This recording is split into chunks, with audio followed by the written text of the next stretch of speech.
gope baru, nggak pakai lama. Dompet andalan gamers banyak damage-nya.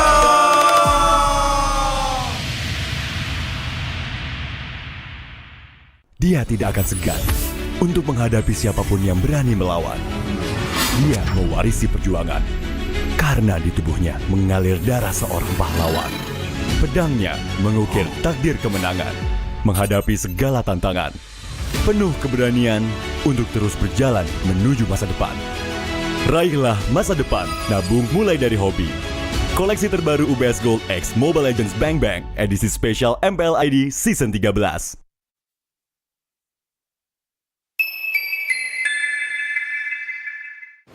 Main Mobile Legends memang seru. Mabar sama temen makin epic. Apalagi kalau double kill. Tropicana Double Crunch, es krim karamel dengan lapisan coklat yang tebal. Crunchy-nya double. Main bareng, makan bareng Tropicana Double Crunch. Double crunchy level dewa. Rasa ini Gatot kacau. Ih, tombe basah. Bro, move on ke Head and Shoulders. 100% pede, ketombe basah dan gatal Wiped out. dapetin edisi baru Gatot Kaca di minimarket terdekat. Head and Shoulders. Ini Gatot, ini kaca. Mas Gatot, benerin kaca.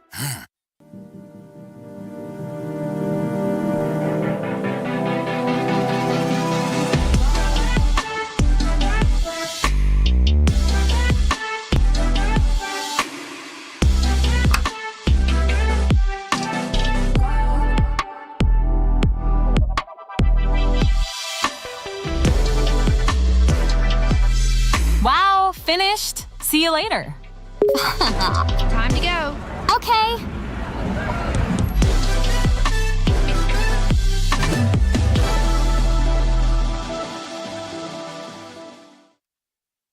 Kita adalah pejuang yang melangkah dengan penuh keyakinan, menghadapi dunia tanpa keraguan, karena hidup adalah arena pertarungan.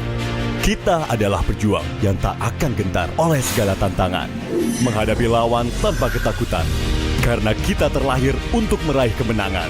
Raihlah kemenangan dengan koleksi terbaru UBS Gold X Mobile Legends Bang Bang, edisi spesial MPL ID Season 13. Saatnya nabung dari hobi bersama UBS Gold.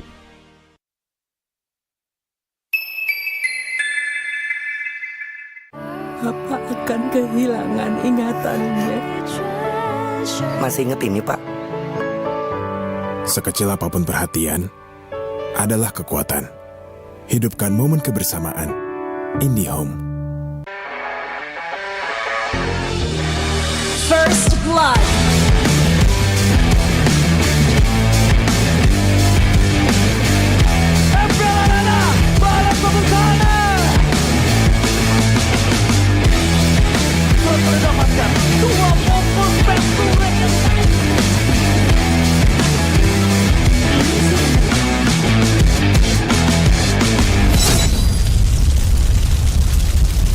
Pengen belanja banyak barang kebutuhan tapi malas keluar rumah.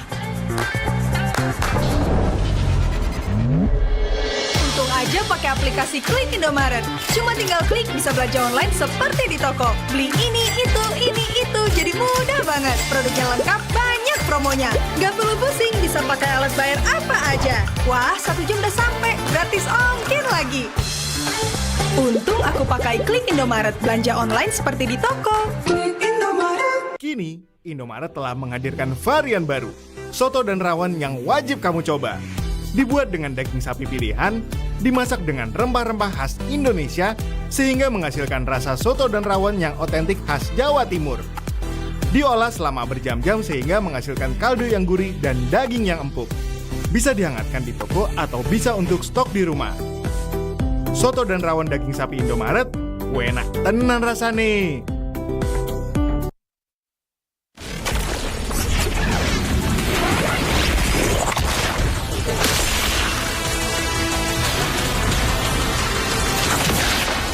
Strike first and without mercy.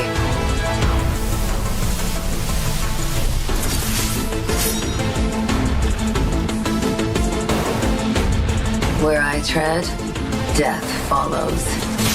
Enjoy your last breath. Deploying smoke. going dark.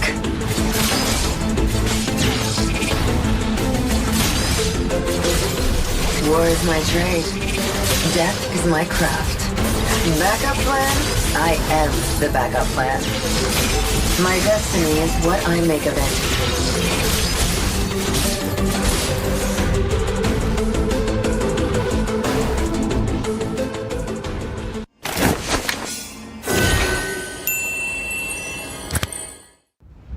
A darkness plagues this world, unseen by mortal eyes.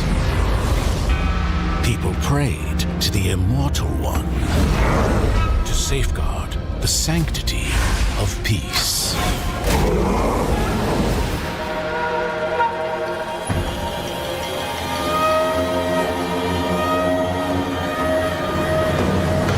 The ceremony's starting! It's Suyo! It's Suyo!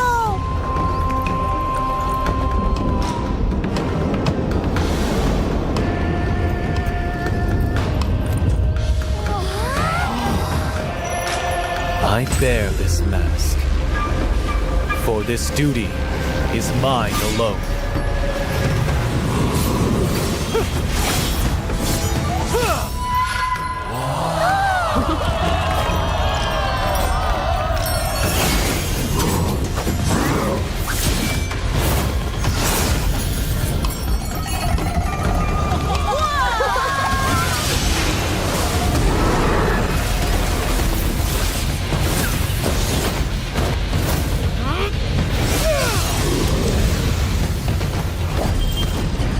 What is that? Is the ceremony over? Mommy, I'm scared. What is that?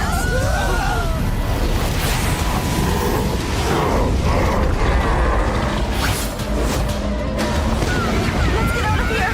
Let's get out of here! Let's get out of here! In their hearts, fear festers into darkness. But deep within, there is hope to crush that fear.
Through this mask, I see no fear.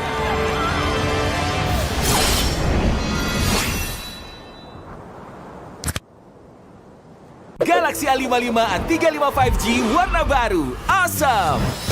Kayak circle kita.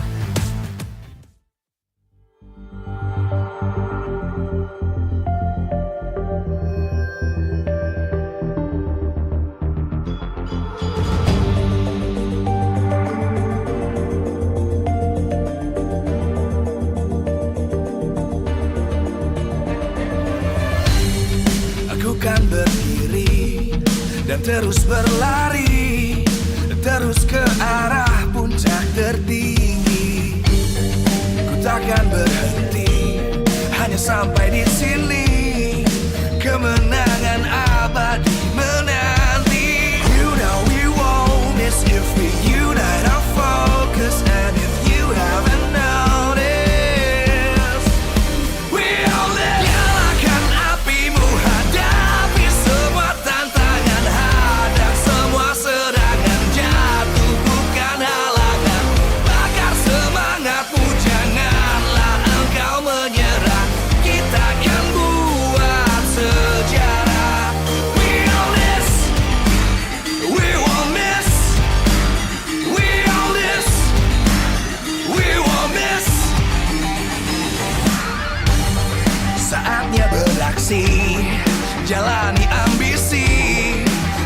kan menyawakan hari ini. You know we won't miss if we unite our focus. And if you haven't noticed, we all live. Nyalakan apimu, hadapi semua tantangan, hadang semua serangan, jatuh bukan halangan. Bakar semangatmu, janganlah engkau menyerah. Kita akan buat sejarah. We all this, we won't miss. We all this, we won't miss. We all this.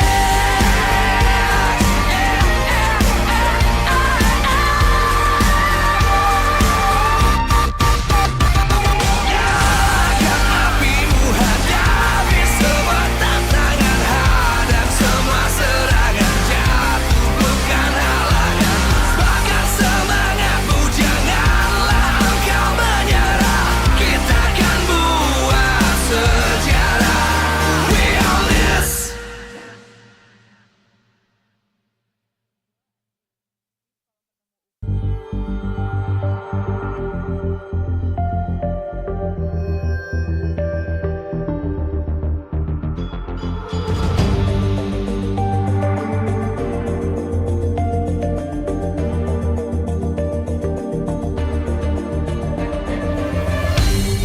Aku kan berdiri dan terus berlari, terus ke arah puncak tertinggi.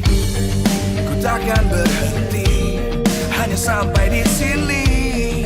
Kemenangan abadi menanti. You know we won't miss if we unite our focus. And if you haven't noticed,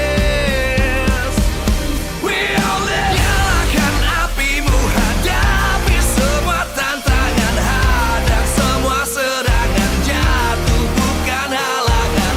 Bakar semangatmu, janganlah engkau menyerah. Kita akan buat sejarah. We all this, we won't miss. We all this, we won't miss.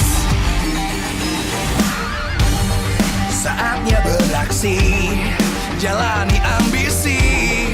Aku kan menyawakan hari ini. You know we won't miss if we unite our focus. And if you haven't noticed, we all live. Nyalakan apimu, hadapi semua tantangan, hadang semua serangan, jatuh bukan halangan. Bakar semangatmu, janganlah engkau menyerah. Kita akan buat sejarah. We all this, we won't miss. We all this, we won't miss. We all this.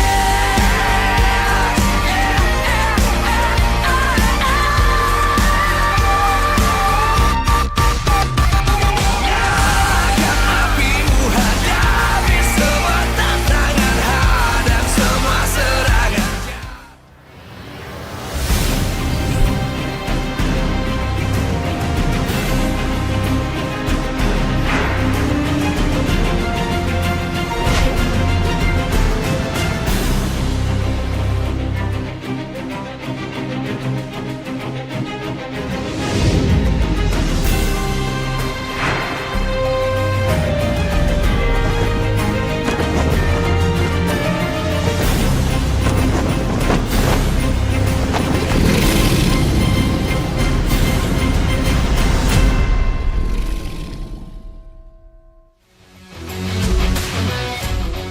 Live from Jakarta, MPL Arena.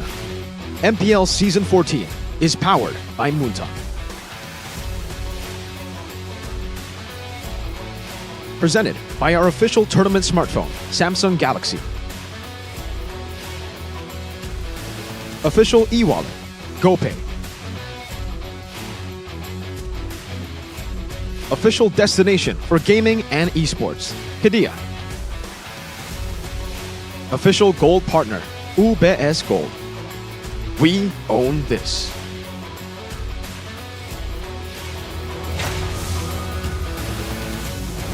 Pandora akan lompat ke bagian depan dan sekarang Vincent, ia berhasil mendapatkan shutdown pun tercipta. Maka untuk kali Baloiski-nya benar-benar ada sebuah pergerakan di mana mereka berusaha untuk bisa mengusir lagi pergerakan yang dimiliki oleh dari Hais akan dari bagian belakang dan sekarang gak bisa.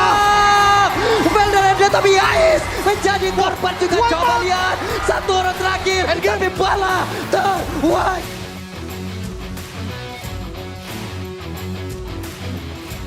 Untuk bisa mendorong mundur karena beberapa pemain dimiliki oleh Fanatico nih bahkan tuh sekarang dari Rusia dengan The Wave Dragon udah langsung dikeluarkan. Mereka masih berjuang dengan mereka luka dia tapi Rusia berhasil dihancurkan dan sekarang siapa yang menjadi pemilik dari Lotus jadi berhasil dihancurkan. Dairan berhasil mendapatkan lot tersebut. Bahkan tuh sekarang ceweknya masih berusaha untuk bisa kabur yang tersebut sedikit tapi tersisa. Dan Rincia masih ada satu itu karena Keyboard berhasil dihancurkan.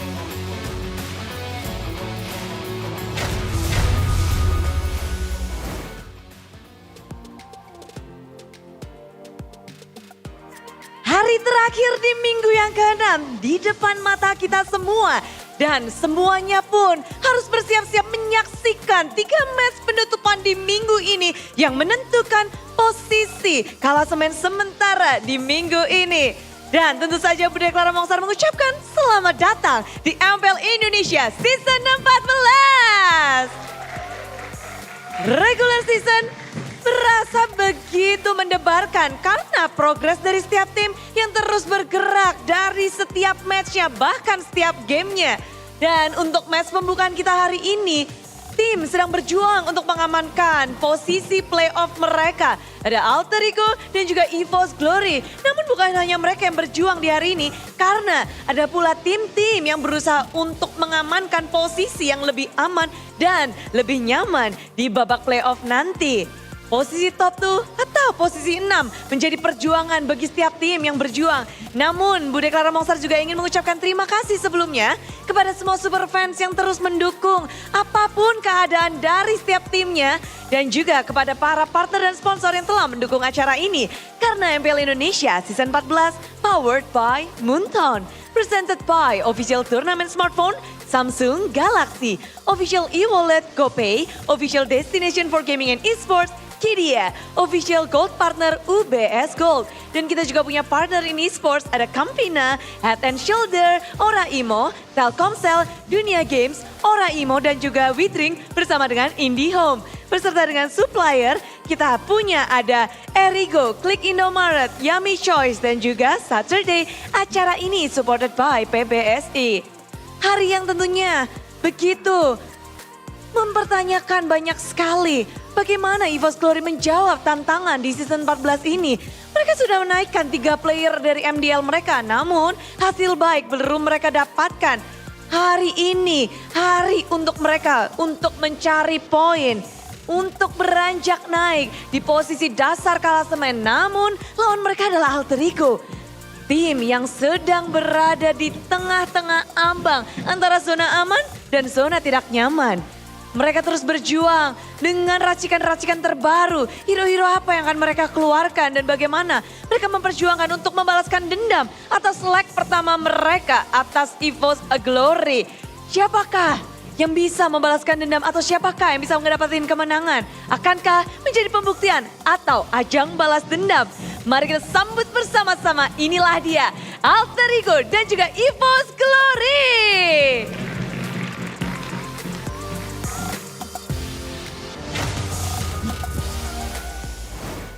It's a good day for redemption, and it's also a good day for the race to the playoffs. Ladies and gentlemen, as we welcome you to the final day of week number 6 here at MPL ID Season 14. Welcome to the English broadcast. My name is Eterna alongside with Gani as well as Mirko. And today is the day for 3 amazing matches ahead of us. We're going to start with our first. EVO's Glory takes on Alter Ego, both a quest on their redemption arc. Who will be able to be on their way first? Both teams suffering a loss yesterday, and it seems like their rhythm, leg 1 and leg 2, no difference, right? They're struggling still, looking for stability.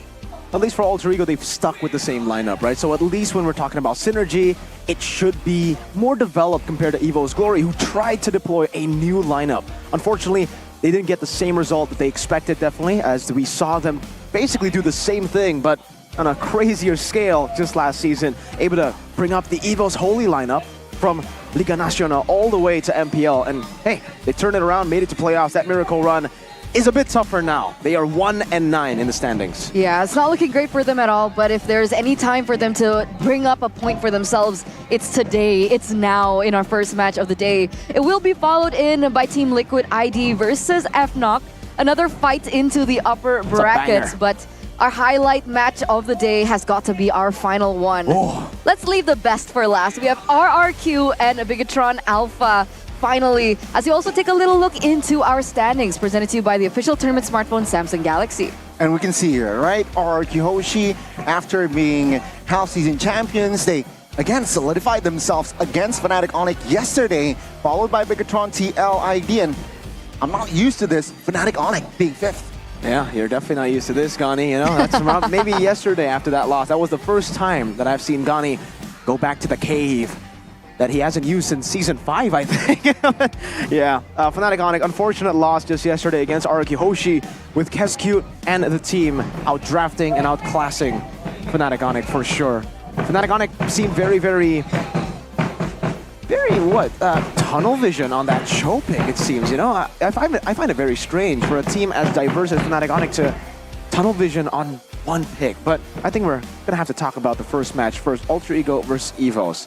Alter Ego have shown amazing drafts. Meanwhile, for EVO's Glory, I gotta say, me personally, I feel like those drafts were a bit questionable against Dewa United yesterday.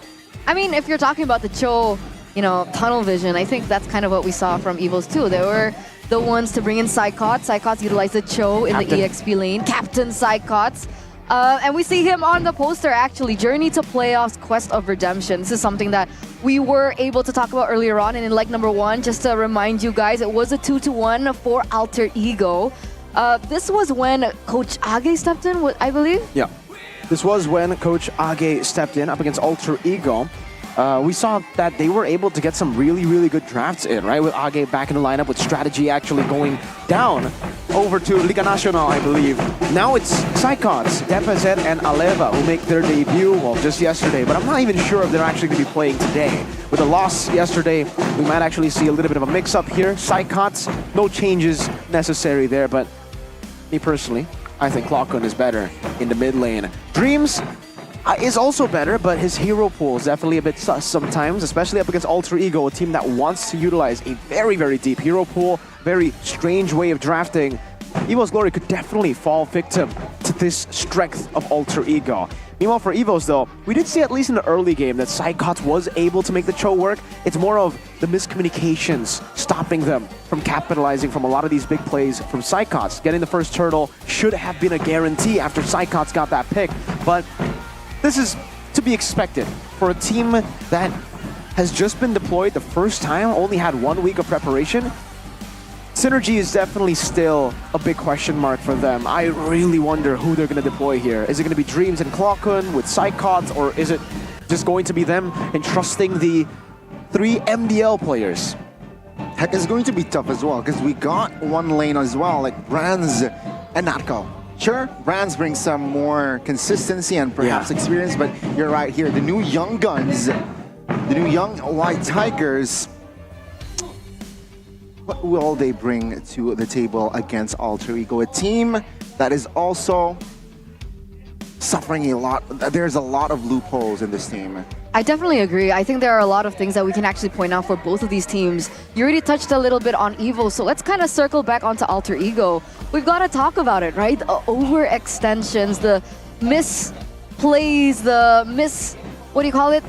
When you make a misdecision makings that we see a lot from Alter Ego again, making a very unstable performance. Oh, yeah, I have to agree, man. Alter Ego have looked very disappointing, in my opinion, especially this season with this whole rebuild, with the main focus being Nile in the jungle. This guy, we know how good he is. We saw how good he is, and he is the only member that I would say is consistent in the team. Meanwhile, for Nino, Owen, the GOAT, Gani's GOAT, Highs, they really haven't been able to perform at that same level every game. Roundel, though, gotta give a shout out to him because I think he is getting up there together with Nile when it comes to consistency. Alter Ego, though, they're a strange case because it definitely feels like, well, not in this game, but yesterday, they had amazing drafts. The Lolita Hanabi to close it off, getting an early lead. So many moments where you see Alter Ego actually outdraft their opponents, even against Araki Hoshi. Coach Aldo, again, this is why we call him the mad scientist. This is why we've given him so much props when it comes to the draft. When you give him the tools to make the drafts work, he's able to do it. Unfortunately, also yesterday we got to see Niall's weakness though, and this could be exploited as well by Evo's Glory. Alter Ego's main strength is Niall. You take away these assassins from him, put him on a fighter like the Julian and the Bane, and yeah, we get that outcome. Geek Fam, we're able to exploit that way better than any other team. When we're talking about like Alter Ego, like it's like they're missing their identity because we know Udil was in this org left, right? Pai was their leader. Sir Pai was their leader, and then he's not part of the team, and it's very tough. But they have a world champion now. They have been having this. Wrecked. They got wrecked. They got wrecked. Yeah, they've got wrecked, and he actually has a message for Age here. If I had a message, it'd probably be for Age. Yeah, just give us the points. You guys are already not going to qualify anyway, right? Man. Since it's certain, it's better to just give us the points so we can make it to the playoffs. What do we think about this? Let's start with you, Gani. I think it's a smart move, right? Okay. Toying with their mentality. You know what? Hey, your team, Evo's Glory, no hope. Not looking good. Just give us the points, man. Yeah, I mean, it's like a trade deal, right? Rex says, hey, I got you that world championship once. Give me my win. Give me my win so that my team can make it here. And we are gonna, the new Age of Evos. Oh, I like that. The new Age of Evos. Evos number 3 First Blood in MPL ID Season 14. Evos number 1 in terms of hero pool in MPL ID Season 14. And they have number 7 on total damage. What do you think about him coming back? Has he created a good impact for Evos? I mean, technically, if you just tuned in, you'd see Evos at number 9 and you'll be like, what effect? Yeah, if you just look at the standings, you'd probably say, yeah, it doesn't really matter what coach comes in, what players come in right now. They're still 1-9, but if you take a look at the games individually, the drafts have been much better compared to the early Stratic days of Season 14. So let's take a look at the official team lineup for our 3-face masks. We have Nino, Niall, Roundel, Owen, as well as Highs. The GOAT. The GOATs still sticking with their main 5. Let's welcome them up on the stage. Struggling to find and secure points, the 3-face mask. They will be challenged by the White Tigers, but will Highs in that gold lane perform again? It's going to be a tall order for Alter Ego, but they will try their best. Ladies and gentlemen, this is Alter Ego. Alter Ego, number 6 on the standings right now here, our latest standings. And they are essentially dancing on the edge of the sphere here, dancing on the edge of the cliff. If they lose more matches ahead, we might not see them in the playoffs once again. It's going to be real tough for Alter Ego, but if we think Alter Ego's road is tough, this is an impossible road that Evos are on. Mission impossible.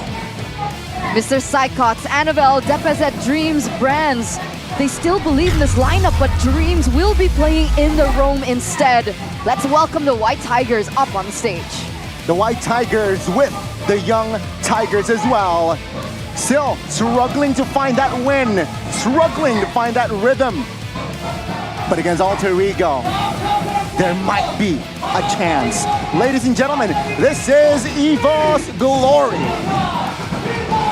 We'll see. No Aleva this time. Dreams gets deployed back into the main lineup alongside with the 2 members, the 2 new members that we saw yesterday. Is this the answer? Is this the solution? Is this the final mix that Evos have severely needed up until this point? Play the soundtrack, man, of that impossible mission of theirs. Dang, dang, dang, dang, dang, dang, dang, dang. It's Annabelle who should basically take the role of Ethan Hunt at this point, right? He's got to do a lot of things here, but don't worry, they've got their agents as well working together for the draft. It's Caleb and the new age, Age of Evos. But there's also the architect and the world champion, Rect. And with both of these deployed in as well, both of these agents deployed in as well, what can we be expecting here in this next upcoming match? What are the things that we need to look out for? I think for Alter Ego, They can look at EVO's games just yesterday and capitalize on a lot of the indecisive mistakes that EVO's Glory make, capitalize on a lot of the early aggression that doesn't lead to anything. Meanwhile, though, for EVO's, I think they have an easier way to beat Alter Ego because the blueprint was already left there by Niall's bitter exes, Mr. BBB and Spicy Boy Chidera for some reason.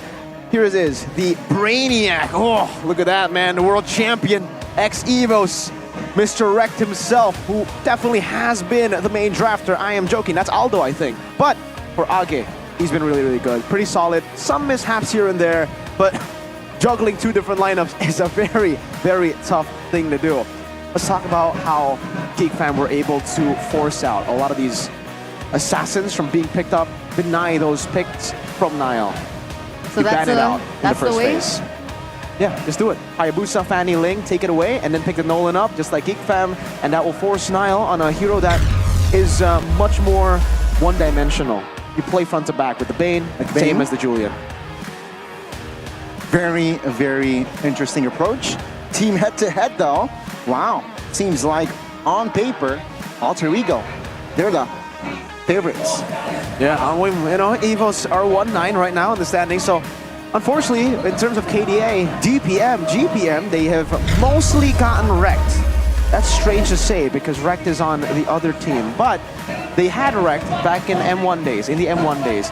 First pick selection though for Aldo. This is the side that he is able to perform best on. And this is usually what actually leads up to having a Phobius first pick.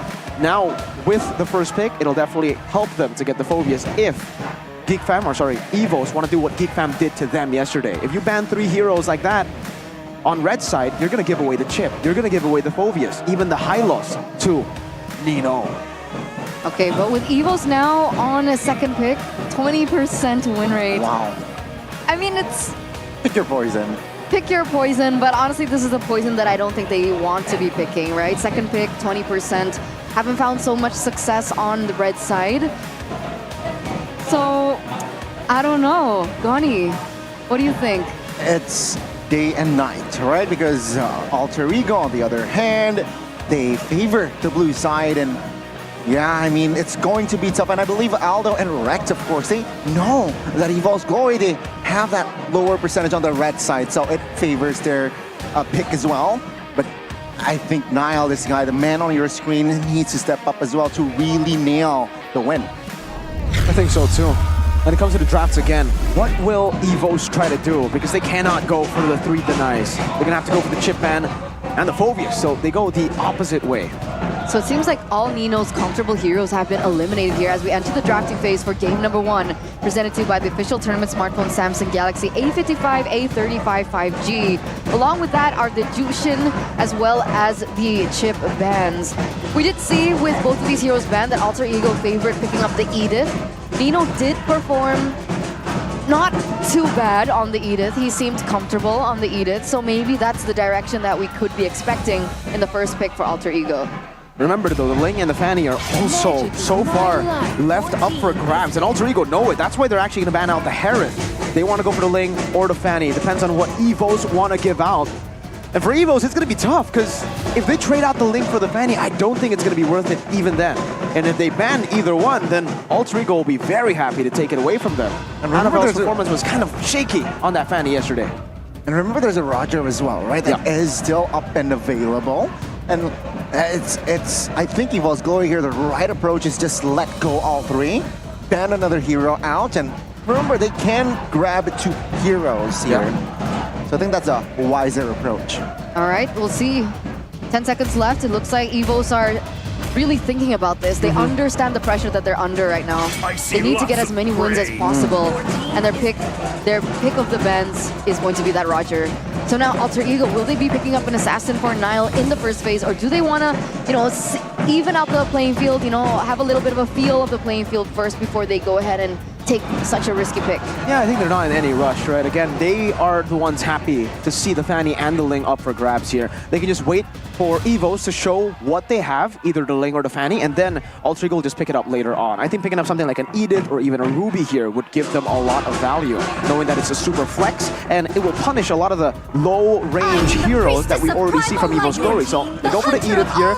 EVO's should go for... even here, honestly, they might not go for the Ling or Fanny. They might just leave it open. They have last pick in the first phase. They have ways to go up against Alter Ego. Maybe picking up a Valen here will be pretty wise. Valentina, Moskov is also a big option if they want to go Ruby, like you mentioned. That's also something that they can definitely work with. Yesterday, they were able to pick up the Cho in the early phase, so that is something that they like to experiment with. But it looks like the Valentina is going to be picked up alongside with that Moskov. Yeah, I think they want to secure a hero that is okay in that gold lane, right? Remember, the Spear of the Misery can lock an assassin down, and I believe Evol's Glory, they want to go for that approach. And still asking a question, Alter Ego, do you want the Fanny or do you want the Ling? Yeah, good question here. The Fanny definitely will kind of struggle against the Moskov. The Ling will struggle against the Valentina. That's why the Valentina Moskov is a great start here. So Alter Ego, choose your poison. They go for the Ling. I would say, yeah, the safer choice. And a comfort for Roundel. The Luo Yi for Mr. Round. Wow. Let's see for Evos. They're going to lock in that Fanny. Oh, yes, we love to see it. Another assassin showdown on two top junglers, right? Nile as well as Annabelle. We saw Annabelle's performance on the Fanny yesterday. It wasn't as... deadly? Lethal? Yeah, I think that's the best way to put it, wouldn't it? So coming into the second phase, what bans should we be expecting? I think for Alter Ego, they need to get rid of the Terizla here. Something that Evo's Glory definitely need right now is a bit of tankiness, a little bit of initiation, and Terizla gets you both. That I'm still It's going to be a Brody ban. That's a nice one right there. I was about to say that against a Moskov and a Fanny, the Brody will get a lot of value. And Evos were the ones to actually utilize this against Bigatron Alpha. That's why they were able to get game one over Bigatron Alpha, forcing that Fanny pick from Ken and then going for the Brody. But it is going to be the Grok also banned out right now from Alter Ego. Again, Evos need someone who's tanky and who can initiate. Grok Terizla probably, but then they can obviously just go for the Arlet. Ruby as well. Yeah, Ruby too, don't forget. Arlet, Ruby, definitely still on the table. And the one thing that we've noticed about Evos is the fact that they really love taking control of these early objectives that they utilize to snowball. So maybe with the Grok being banned out away from Evos, they are trying to prevent them having that mid-trio prio, especially as we know, Grok has really good wave clear. Alongside with the Valentina, Ruby does get banned here. And again, if Alter Ego want to take control of that, they do need someone to be able to supplement the wave clear that Luoyi lacks. Yeah, I think the Edith already is a pretty good pick there to actually put in the mid lane. But yeah, having someone like a Ruby would be pretty good. For Evos, they ban out the Brody and the Ruby. For Alter Ego, this really should be the Terizla, unless they want to respect that Yu Zhong that Psychons is known for. We've seen it already banned once just yesterday. Dewa respected it. It is the Terizla in the end. Arlet and Yu Zhong are the two choices that we can see for Psychons. Or maybe they want to go for Cho, you know? Getting a Dreams pick here would be pretty good too. They've already picked up the Valentina, so it does enable them to go for something like a Tigreal. I don't know about the Tigreal, but I might smell a Kufra pick actually here from either side. Sure, it's somehow a hit or miss, right, with the charge. But of course, with the bouncing ball, it will and might. Wow. Now it's going to be the Lolita. The Lolita for Dream is very interesting. Not really sure what they're trying to go for here. Are they expecting a potential pick for the gold laner that they want to counter with the Lolita? Yeah, I guess they're expecting an Atan to come through at this point. It is a good pick, by the way, against the Moskov. It is a winning matchup against the Moskov. Could be very troublesome for Evos in the later stage of the game. So I kind of understand now the Lolita with the Guardian's Bulwark. But Alter Ego, because the Lolita was already revealed, can just utilize that flex. Honestly, they can still go for carry. That'll be pretty safe in the gold lane. And now it just depends on where they want. There we go. They actually are hovering over to Clint. That will be a great pick against the Moskov. And that's the Kufra coming up against the Fanny. They've got everything rounded off. Nice prediction. Kufra gets picked up here. Clint and Moskov. Who wins that lane? Clint, 100%. Every game, yeah. So it's a good lane in for Alter Ego. How do Evos want to close this out, though? Oh man, they gotta get some more... I don't know, they need the tanky members still. I don't think Lolita gets the job done as a sole frontliner. Without the Terizla, do they want to go for something like a Thamas here at this point? Just try to force these fights and get the Fanny a good position, utilizing that lane pressure. Choose my own path. They decide to go for the classic Arlet. Still, the big question is that tankiness. They don't really have a lot of that. It's going to be very, very tough here for the side of Alter Ego, but they have compensation, right? They have a Moskov that clears very, very fast, especially in that late game. So let's see here. With that compensation, does that help them to supplement the first game? That's going to be the question here. I mean, technically, Evos, sure, they are a little squishy, but they do have a possibility of being able to control in that early game, right? There is still potential there. If we take a look at the lineup index, it is favoring the White Tigers, you know, just a bit. It's not too far. I'm kidding. It's really far. We'll see how this pans out. Both teams on their way to redemption. They are looking for that redemption. They are on the quest for that redemption. Both teams is finding themselves struggling here at MPL ID Season 14. But who will break that curse first?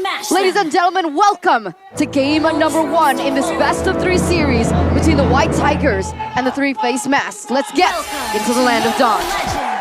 This is the entree, ladies and gentlemen, of the 3 matches today. 3-course meal. 3-course meal, and let's see here who will have that first game. A classic battle of Ling versus Fanny. We only saw this once this season. It was Super Ken versus Kyrie in the jungle. It was Ling Super Ken versus Kyrie on that Fanny. Owen, Quantum Charge. Highs as well with the Quantum Charge. Love to see the talents here, but you know, I actually disagree with the lineup rating. I think Alter Ego should have the draft. A W in the draft. They have so many ways to counter what Evos already have, and ooh, firmness and weapon mastery. Not trying to go for the bully lane against Brands. He's actually going to go for a little bit of a mid-game / late-game build on the Clint. Let's see who... Oh, wait a second. Owen. Just both teams here just trading punches early, trying to see who has more cojones. But first minute here, no first blood. Absolutely. Hana's come in handy when you have an aggressive composition like this, Gani. And especially with the low Yi, the diversion's got to be great to get these initiators into the flanks. Nino in this matchup, this should be a little bit of a 50-50 matchup, but because they have so much pressure going on in the mid lane, Alter Ego should be able to actually utilize this to rotate around the map and to set up better for the first neutral objective. Debut pick for Deficit here on the Valentina, and the debut pick for Arlet for Psychots. Let's see how both of these players will be able to perform in this game. I mean, there's a lot of pressure on their shoulders, you know, coming in very late into the season. A lot of eyes on them, a lot of Evos fans hoping that they are the keys, they are the solution to an already struggling White Tiger. But again, here, Owen just charging, opening up vision. And I feel like this first objective will give us a little bit of a telltale as to how the entire game goes. So, who has the better setup right now? Alter Ego. No spells triggered here. Let's see here. Alter Ego already establishing their position. That's a good airborne for Psychots. Looking for a kill here, but technically, it is actually Nino who will go down. Now Raul in the backside will survive barely, but that will be Psychots going down. Both XP laners taken down. Yeah, 1-for-1 trio. Oh, Owen! That's a good initiation, and Dreams looking to back away. That was a big outplay by Owen. He was, oh man, Dreams, he was on a sliver of health. Owen, unfortunately, there was still able to get out, and it looks like a complete reset for both of these teams. And this time around, everyone is already at level 4. Nile, however, is a level ahead of Annabelle. Oh, okay, they're at the same level now. But we'll see who is going to be able to take the cake. I got Snow Flicker. Final slash on towards two Dreams. Stunning one. Nino survives, and the turtle actually caught by Rondo. Now it's going to be Annabelle looking for the backside, but in the backside, the other side, Nile free hitting. Psychots 1 HP, and that's a double for Nile. Looks free for Alter Ego. It should have been a bit more free there in the first turtle, but Evos were able to really get the job done with Psychots buying so much time. Now we can see that Alter Ego with that lane prio in the mid lane and up top, they were able to get it done. And now it's a 1,700 gold lead. It's going to be really tough for Evo's Glory once they lose. I think if they're down 3K, then it'll be very, very scary, because that will be a good position for Alter Ego to actually start invading to take that purple buff away from Annabelle. They're not just down 3K. They're also down in the talent predictions. That was a 4v2. Gani, you're the only one who voted for Evos this time around, but The one thing that I've noticed is Annabelle is struggling severely against Owen. This Kufra pick has been very important to the success that Alter Ego have been able to hold on to for the first 4 minutes of the game. It's the double, the Owen bouncing ball. You know, Fanny doesn't like that bouncing ball. No. And also, Edith. Edith, amazing stopper. That's why the Edith first pick is so much value here. You get that flex and, oh, diversion. Annabelle? They sniff Annabelle out. Owen charges, but Annabelle too quick with it. But that will be the orange. Oh, swiper, no swiping. But Niall is a little bit too tricky with it. Annabelle? It's all right, but now with no cables left, he will have to recall. It's going to be tough. Like I said, 3,000. We're actually getting very close to that 3,000 gold lead mark. If they continue like this, by the way, this is really intelligent by Highs. That firmness and weapon mastery to play it safe because there's a Fanny on the other side. He knows that all he needs to do is scale, because if he scales together with the Brands, he will get to his mid-game power spike much faster than Brands, who needs to wait for the 3-item power spike. And now Alter Ego have control. Earlier of the first turtle with top side, they also have the control in the winning lane bottom. So this should be another free neutral objective. No contest. This can actually lead up to a purple buff steal for Alter Ego. Yeah, I think Niall here will clear the turtle without retribution. So Owen charges, opening things up. He finds the flicker, but doesn't really find anyone. Cyclops being the recipient. Now it's going to be Evo's Glory, still having that purple, and Owen heavily punished. No compensation. Sure, they got the turtle, but they got the kill. They had to actually trade that in. Luckily, Highs is going to be able to munch on that HP on the turret. Should be able to bring it for themselves as well. So another objective being secured in for Alter Ego in the first few minutes of the game. Nino doing really good at zoning. I'm not really sure they know where they are, but wait a second, it's a 1v1. Oh, Annabelle does not want business this early. He just wants the structure, and technically it's a structure to raid.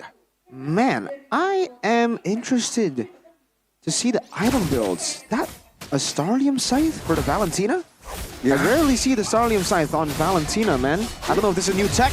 Oh, that's a good charge by Owen, and Grease getting 5-man set, but no follow-up. Now it's going to be Alter Ego with the reset, and they have established a 3,000 gold lead. Let's circle back to that. Starlium Scythe for Valentina. Technically, when she goes in for her dashes, is that considered a basic attack? Yeah, you do get the basic attack, right? Like even after using your skills, you use the basic attack, but I wonder if this is like a new tech for losing side, right? Because when you're losing, maybe you want that additional damage. We're gonna have to see more. We haven't seen it really work out for Mr. Deposit. Or maybe it's because he wants to capitalize on the Primal Wrath. He wants to steal the Primal Wrath, you get the basic attack after that. Maybe. He has been stealing the Primal Wrath most of the time, so I'm just guessing at this point. Alter Ego, this should be the purple buff contest. Like I said, 3,000 gold lead, they should be able to get this. See, the Retribution level is still up and available though, and it will still fall to the hands of Annabelle. Now it's a flicker. Roundel flickers away, but the damage actually, Roundel gets taken down. Now good Numenon Blast catching two, and Nino will be next on the chopping block. Evo's Glory, they have found their rhythm now. Tempest the Blade trying to survive, but no damage, and he has to back away. That's Evo's Glory responding. He was looking for a Sutsujin play, but I think he was too overwhelmed with the damage output coming in from Evo's Glory.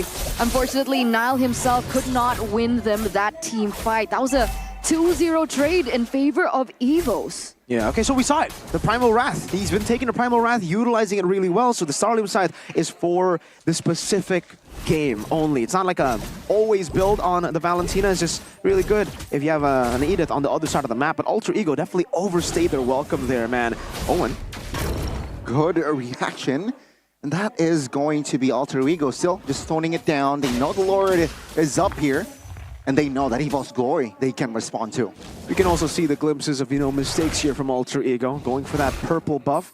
It was a good move at the start, but then they overcommitted definitely. The purple buff was just to bait out, either steal or bait out the Retribution. Annabelle used the Retri, that should have been a free turtle, but they rotated a bit too late. Niall was also nowhere near that purple buff, so it just looks very, very odd. But for Alter Ego, I get the idea. It's good. They just need to fix that execution, and it's still 3,000 goldies, so technically not the end of the world.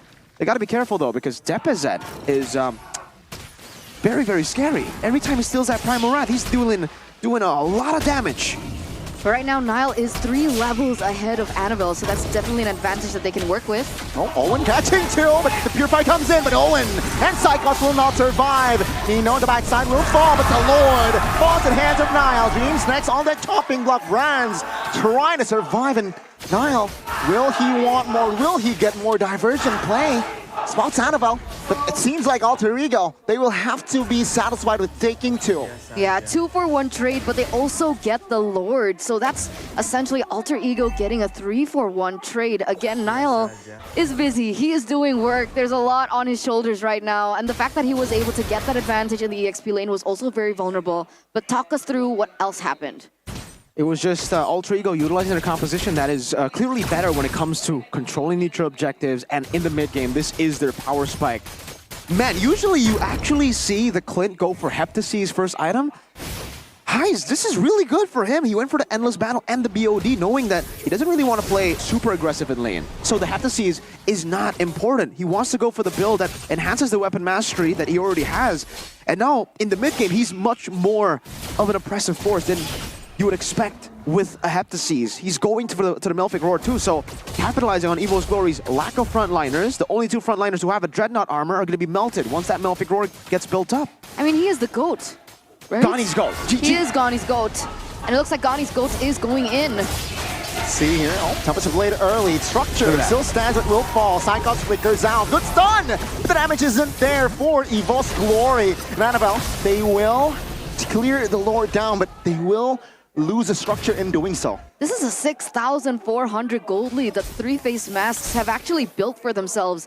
And they also take that inhibitor turret in the bottom lane, which will favor them later on, as both of these teams are going to start corralling over the Lord. Exactly, and it's going to be very tough. Despite Evo's having these heroes that can actually play in the side lane, Brands and Annabelle, they won't have the proper resources to really play in the side lane. Nile will 100% get rid of Brands in every single skirmish, and Annabelle without a purple buff, it's not really a Fanny, isn't it? It's more of a... I'm thinking of a hero here, but I can't really think of anything. Fanny without purple buff, especially 3 levels down. Like Aaron early season? Useless, just screaming? That's pretty harsh, Eterna, you know? I don't know, man. I don't think we go that far. I don't think we say Aaron season 1. That's pretty low. I think more like season 3.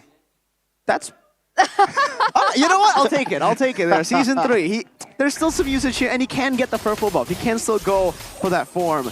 This would have been very meta if he used the Mikasa skin, but Annabelle has his own mind, man. But what about now? What about now? If we're talking about power spikes, are Evos there yet? Is Brands there yet, Nope. maybe? I don't think so. Again, when it comes to these power spikes, Brands should have hit it much earlier. The fact that he hit his 3-item power spike at like the 11:50 minute mark means that he is severely behind. He needs to win the nature now before he can really do anything. He's already building towards that win the nature. Heis will be able to just demolish him. If it's not Heis, it's Roundel. Cyclops. Owen bouncing ball, Evo's Glory. They want to contest, that's a good cancellation. Dreams Neuron Blast, but Owen, a lot of damage in the backside. Nile, giving damage towards Bronze and finding 1 and 2. Will he find the hat trick? He will find the cripple. Looking for the Maniac, and he will find the Maniac as well. That's Nile putting the nail in the coffin. That's a wiped out, ladies and gentlemen, for the 3-Face Mask against the White Tigers. Nile, he didn't even have to do that. He is 3 levels ahead of Annabelle, 2 levels ahead of Annabelle. But with all that, again, Nile doing everything he can for his team. It's gonna be close. Alter Ego, the waves are up. But the members of Evo's Glory, they're not. And Alter Ego, with this, they will secure game 1. An amazing start for Alter Ego as they are on their road to redemption. They are halfway there, 1 game away of going a 2-0 against Evos. Don't always trust the lineup rating, folks. That was a deceiving lineup rating. That was a complete outdraft for Alter Ego. They had all the right tools to beat Evo's Glory out. Amazingly crafted from the foundation, ground up by the architect, Coach Aldo of Alter Ego. Well played. Nile also getting that signature pick.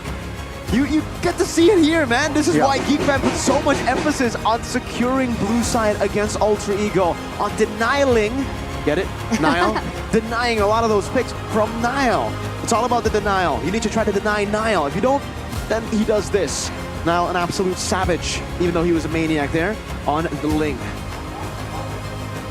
What a performance. What a strong start for the three-face mask here. And with this win, if they continue with this momentum, they will solidify themselves in that green zone. 6th place, seems like. And EVO's Glory, more uphill battle after this first game. Yeah, they will become the official gatekeepers. I just really want to give props to Niall, man, for obviously the mechanics, but how he actually initiated this play. Brands did not respect him at all. Man, Niall was in that bush. He finch poised into the wall. Brands saw him, and then Niall went into the bush while on the wall. Brands should not have gone for the Abyss Walker there. I don't know why he did, and because he did, he got picked off, punished, and then after that, it was just GG. The mechanics on this man, the mechanics on Niall. If you guys don't know, fun fact, Aldo was the one who scouted both Niall and Owen. So this is like a reunion. Alter Ego is like an Onyx Prodigy reunion. Aww. And it seems Owen is finding his place with the Kufra there. Getting a Kufra pick, Niall getting the Ling Niall. Niall Ling. Trying to find a Niall? But your dog. Oh, yeah. What about Mr. Goat? Ice? Oh, he just played it well. Like, there's nothing crazy that he did, but you don't need to do anything crazy when you have Niall. Just play it. Exactly. Play the lane properly. Exactly. The most smug exactly I've ever heard from Mr. G-Man. That's your GOAT, Donnie. But you know, Alter Ego were able to get that first game, but you also mentioned that they did make a few mistakes, right? Do you think that they could have closed it a lot quicker had they not done those mistakes? Oh yeah, I think so. That purple, like a few times, 2 times I think they made a mistake on the purple buff. Owen died once using the flicker over committing, and then they did it as well. You can see though that it's great ideas that Alter Ego were trying to do. It's just the execution wasn't on par. If they get to that level, this is a very scary team that has a lot of potential. But if we're talking about potential, we're talking about the player of the game, our MVP, presented to you by the official tournament smartphone, Samsung Galaxy A55, A35 5G. Mr. Niall on his signature Ling, 703 KDA. I'm not done yet. 947 GPM. Not done yet. 91% TP. Goni, this man. I mean, a byproduct of Onyx, right? I mean, Niall, it's again a very, very strong performance, and wow, you can see here, so deadly, so lethal. Onyx boy is Alter Ego's man. You can see it here in this game again, the way that they were able to play Niall. A lot of times saving these moments, man. If it wasn't for Niall getting this pick, this would have been horrible for Alter Ego. But Niall does whatever Niall wants to do. Owen as well, really good maneuvers here. The Fanny pick, so valuable against, or actually, sorry, the Kufra pick so valuable against the Fanny. And yeah, Deposit was able to use the Starlium Scythe, but a lot of the positions after this purple buff, they weren't able to get that much. Roundel. Okay, so there we go. The overcommitment was from Roundel. Way too overextended. Roundel needs to, I think, take care of the positioning there. Again, though, Niall saves them by buying so much time here. This could have been an easy turtle. Could have been EVO's actually, you know, getting rid of that gold lead, at least by a bit. But then again, Niall saves them again with this retreat, with the team fight. 3 members are always zoned away by Niall. This is why Onyx don't want to sell this guy. He's always just loaned to Geek Fam, now to Alter Ego. They don't want to pull a city with Cole Palmer. A very good performance, a very strong start here. And again, Owen, yeah, he caught a lot of members off guard, and this was the Maniac Niall, finding the right angles, finding the right timings. Man, that was supposed to be a savage, but yeah, GG. Yeah. You know, this means that Tsutsujin has picked up Niall has picked up 8 MVPs. Which means that he's number 1. Tsutsujin has fallen to number 2 on the MVP rankings. That's loco, man. That's crazy. That's a loco. 13 minutes and 18 seconds. So as we're going to go back into the item builds, again, you mentioned the Starlium Scythe earlier on. So do you think that it's not a worth it pickup? Starlium Scythe, even if there is the Primal Wrath coming in from Edith? I think the Lolita is the weird pick here for me, right? I mean, the Valentina, I think Deposit tried his best. I Can't really blame him for that. It was working a lot of times that he was able to get the Primal Wrath, and when the team fights do actually, get pushed a bit longer, yeah, he finds a lot of value with the Starlium side, so I'm not going to blame Deposit at all. I think the Lolita pick was a bit of a mishap, even if they wanted to go for the Lolita pick. I get it. This is why Alter Ego, Architect man, very intelligent, because if they don't pick the Lolita, then they were at risk of going up against the Lolita Hanabi. That would have also countered the Moskov. Yeah, okay. Now we get it. It's to kind of counter the Natan pick, deny the Hanabi Lolita combo. But because there were so many things that Alter Ego could play with on first pick, Evo's played with nothing. They need to take first pick away. That is way too valuable here. They need to ban those assassins. And they also fell for the Fanny trap. I think they should have been the ones to pick up Ling if they wanted to. Valentina plus Ling. Yeah. Give the... I don't know if you want to give the Fanny to Niall. You got to ban the Fanny Ling. You got to do it, man. Or at least the Fanny. Pick up the Ling. I mean, to be fair though, right? For the side of Alter Ego, their lobby combo, Lolita Hanabi combo, still at a 0%, right? So against better teams, is it really a threat? Against RRQ and Geek Fam, though, right? I think it's still a threat. RRQ and Geek... Okay, RRQ did not struggle. Geek Fam struggled against that Lolita Hanabi composition. They ultimately won, but I think it was due to some mistakes as well from Alter Ego, on top of great moves by Geek Fam. Evo's Glory, I don't think they're at that level when it comes to execution, so when they have to face off against a very good composition like a Lolita Hanabi, especially with this ridiculousness that they have in the top side of the map, it would be very, very troublesome. Fair enough. Man, that's tough. So there it is, ladies and gentlemen, game number 1 in this best of 3 between Evos as well as Alter Ego. So there are definitely still things that both of these teams need to work with. But Evos, big underline, italic, bold. What else can we do? Font size. Font size 62. like 170. Headline. Drafts. Caption. Caption. Caption. Caption too. Hashtag Galaxy A555G. There you go. It's awesome for everyone. You know this? This is the Galaxy A555G. You know what color this is? Lime, is it? Is it yellow? Is it? Why are you confused? It's lemon. There you go. It's awesome lemon. It's awesome lemon for you guys back at home. For a second, I thought Eterna was Lafel. You get that joke? Because Lafel's colorblind. Anyways, you get a 25-watt travel adapter as well, a silicone case, and sticker packs. Yeah, exactly. Other phones don't get a lot of that, right? So Samsung is still giving you guys all these treats in the new awesome lemon. And don't worry, if you're not a fan of the lemon, maybe it's too flashy for you, you can always be a bit more low-key with the navy color. It's over there. I mean there. Right here. Right now. Is that yours? Mine? Yeah. This one is mine, by the way. That's yours. Hey, we're twinning. We are. We are twinning. Is that the A series too? Of course. It's A55. Oh. Did you get all these bonuses too, Gani? Of course, right? Yeah. Just check it out. Scan the QR code below with your phone. Yeah, and head over to Samsung.com/ID if you want more information, or you can just go to your nearest Samsung store now and get an awesome gaming experience with a Galaxy A55 5G. I just scanned the QR code earlier. Look, that's the Galaxy A55 5G lemon. Oh, that's a lemon one. Yeah, you can buy it. You can change the color if you don't want the lemon one. Okay, can we see the colors? Yeah. Wait, there's a purple one? There's a black one, there's a purple one, and there is that navy or light blue. Ooh. Wait, can I see the purple one? Yeah, that's your stream color, right? That's good. Oh my lord, that is so cute. Yeah, that was, to see okay, I'm sold. Yeah? I'm sold. That's my color. Oh my. I don't know if you guys probably can't see it, but it's a purple one. Huh? What do you say? It's the purple one. What? It's the purple one. Ubes Gold? Did you say Ubes Gold? No, but yes.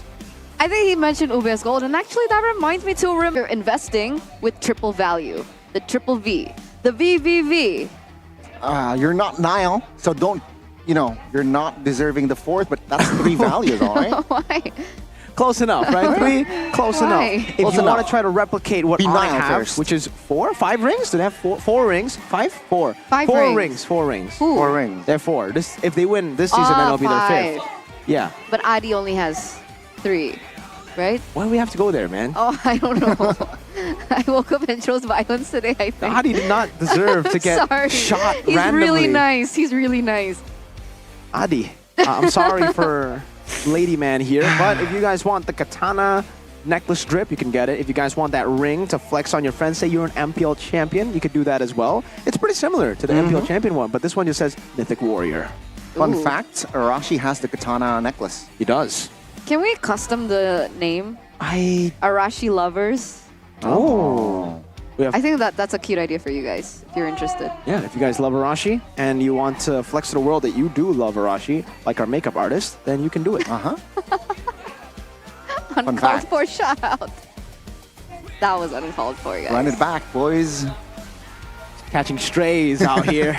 Anyway, 1-0 now in our first match of the day. Expected, not expected. I think you went for 2-1 Evos, right?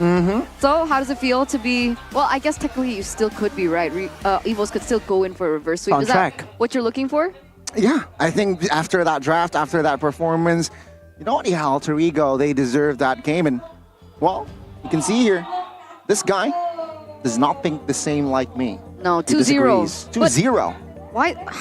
How was he writing on his phone?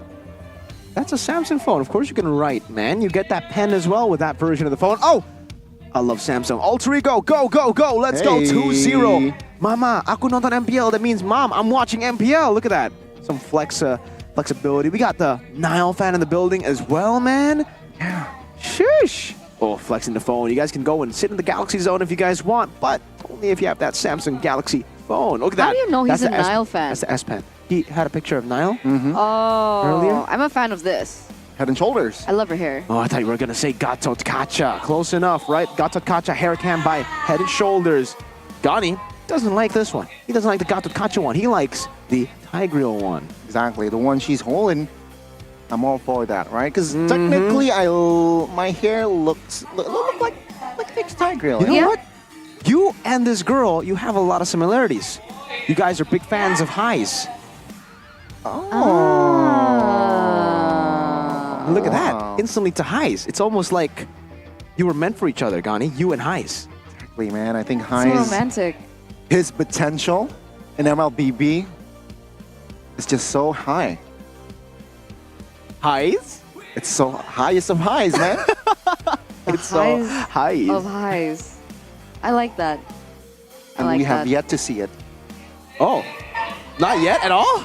Not yet. Oh, wow. We're seeing just 2% of highs right now. Exactly. Imagine if he reaches even 5%. That would be crazy. He's already doing so good at 2. Exactly. Okay. Exactly, man. All right. All right. Passive in game number 1. How can Evos make a comeback in game number 2? Let's let Mr. Analyst Man answer this question. It's not too complicated. You take blue side away, you ban out those 3 heroes, the Fanny, the Ling, then maybe... I don't think you need to ban Roger, you can pick it up. Yeah, Fanny, Ling, Hayabusa, those 3, and then you pick up the Nolan. You pick up Roger, and then Nolan, or Nolan, and then Harris, just like Geek Fam yesterday. It is going to be countered by Lunox, though, so be careful about that. But what about the Julian? Is Julian a non-factor? Is it okay to be given over to Nile? Yeah, it's still pretty good, by the way, but... it's definitely worse than the Hayabusa, Ling, Fanny. You don't want to give Nile, Hayabusa, Ling, Fanny. No. Bad. No. Personally, I think it's much more of a nuisance going up against a Roger than a Julian. But you can first pick it, right? If you ban out the Fanny, the Ling, and the Haya, first pick Roger, then it would give you a lot of ways to actually tackle the draft. You can go Ruby Gold, Roger Gold, anything. It's later on in the second phase. And it's also... High's signature pick, remember, Sky Piercer Abuser, the Spa. Highs is an SVA. I don't get it. Spa, Sky Piercer Abuser. Oh. SVA. Yeah, he's a spa. He's a spa. Yeah, with the program here. Okay. Exactly. Okay. Understood. Sometimes when you invest the Sky Piercer, man, early, you know, it's a hit or miss. It's a gamble. It's a gamble, man. Oh, we got wrecked here in the building, too. Gotta love his drafts there. First, pick selection. Increased. Boys, Gani, I'm sorry to say, but I think that 2-1 prediction might go away. Evos opted again to go for second pick. Full well knowing that they haven't found as much success on that. And to make it all worse, that's a bigger percentage in for Alter Ego for first pick as well. Are they afraid of a surprise pick from Alter Ego? Is that why they've opted for second pick 2 games in a row? Look at their second pick win rate. I know, it's horrendous, 18%. Have we seen an 18% win rate yet? No. Is this the lowest? I think this might be, yeah. Right? This might be. Rebellion? 20. Still in the 20s. Yeah. Wow.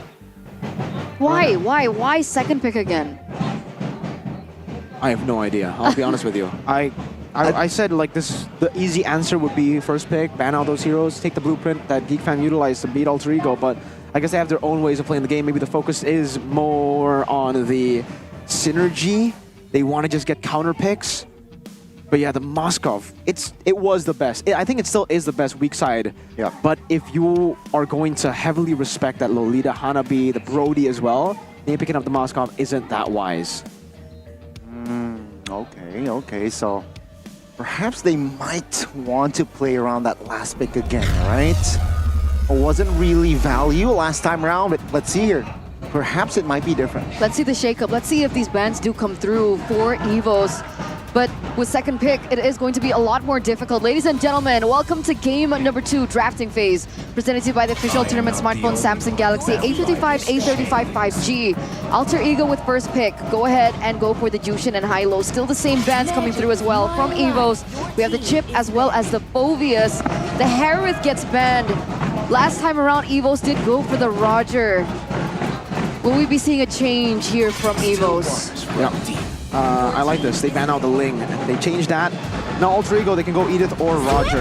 They are going to go for the Fanny first pick here with the Ling banned out. This does give Evo's Glory a chance to go Roger and Edith to start things off. 2 flex picks. A very good start, right? It seems like Evo's there negotiating. Hey, you can pick up the Fanny, but we can pick up 2 heroes. And it seems like should be Edith. But there's a possibility Ruby can also come up here. So let's hear Evo's Glory. Will they commit on that Edith or not? And I do like the other hero, Roger. I like Moskov, honestly. I guess Roger is great for like the flex, but against... Understanding that Alter Ego could still pick up the Moskov for themselves, why not Evos pick up the Moskov here before it gets picked in by Alter Ego? But they go for, again, the Valentina as well as that Edith. I think for me, I don't like the Moskov for Evos. I don't like the Ruby for Evos. Evos cannot utilize the Ruby as flex. We haven't seen Brands on the Ruby. We have not seen Dreams ever on the Ruby as well this season. There'll probably be Psychots. Moskov does get picked up for Alter Ego though. And yeah, for Heist, it is much better. They get rid of a counter matchup. But this will actually enable Evo's Glory to go for the Roger again, a winning matchup for Brands. We'll see if they actually decide to go for that. But it is going to be the Terizla too. So what was Alter Ego missing with that Fanny composition? An initiator who could tank. Alter Ego decided to cover up a lot of the holes that Evos had with the Fanny early on. They pick up the Terizla and the Moskov. And as expected, the Roger comes through. That is a winning matchup for Brands. Let's see here, 80% being that gold lane, so Evo's Glory, they should eliminate the mid laners, right? The Aurora potentially, or the Vexana here can definitely be the choices of fans, or even both. It's gonna be the Luoyi, one of them. Yeah, the respect coming in from Luoyi is given in over from Evos, but so we're assuming that this Roger goes gold lane. Yeah, I think it's winning only, matchup. It's a winning matchup against the Moskov. But technically, Annabelle is versatile, right? In his hero pool, is an alpha an option that he can pick up here? Yeah, I'm thinking Bane Alpha ban, but they're actually going to go for the Nolan ban. Maybe one of the other picks, Bane and Alpha, will be coming out very, very soon here. Evos have already set up for Tigreal too, by the way, so technically Alter Ego can get rid of that.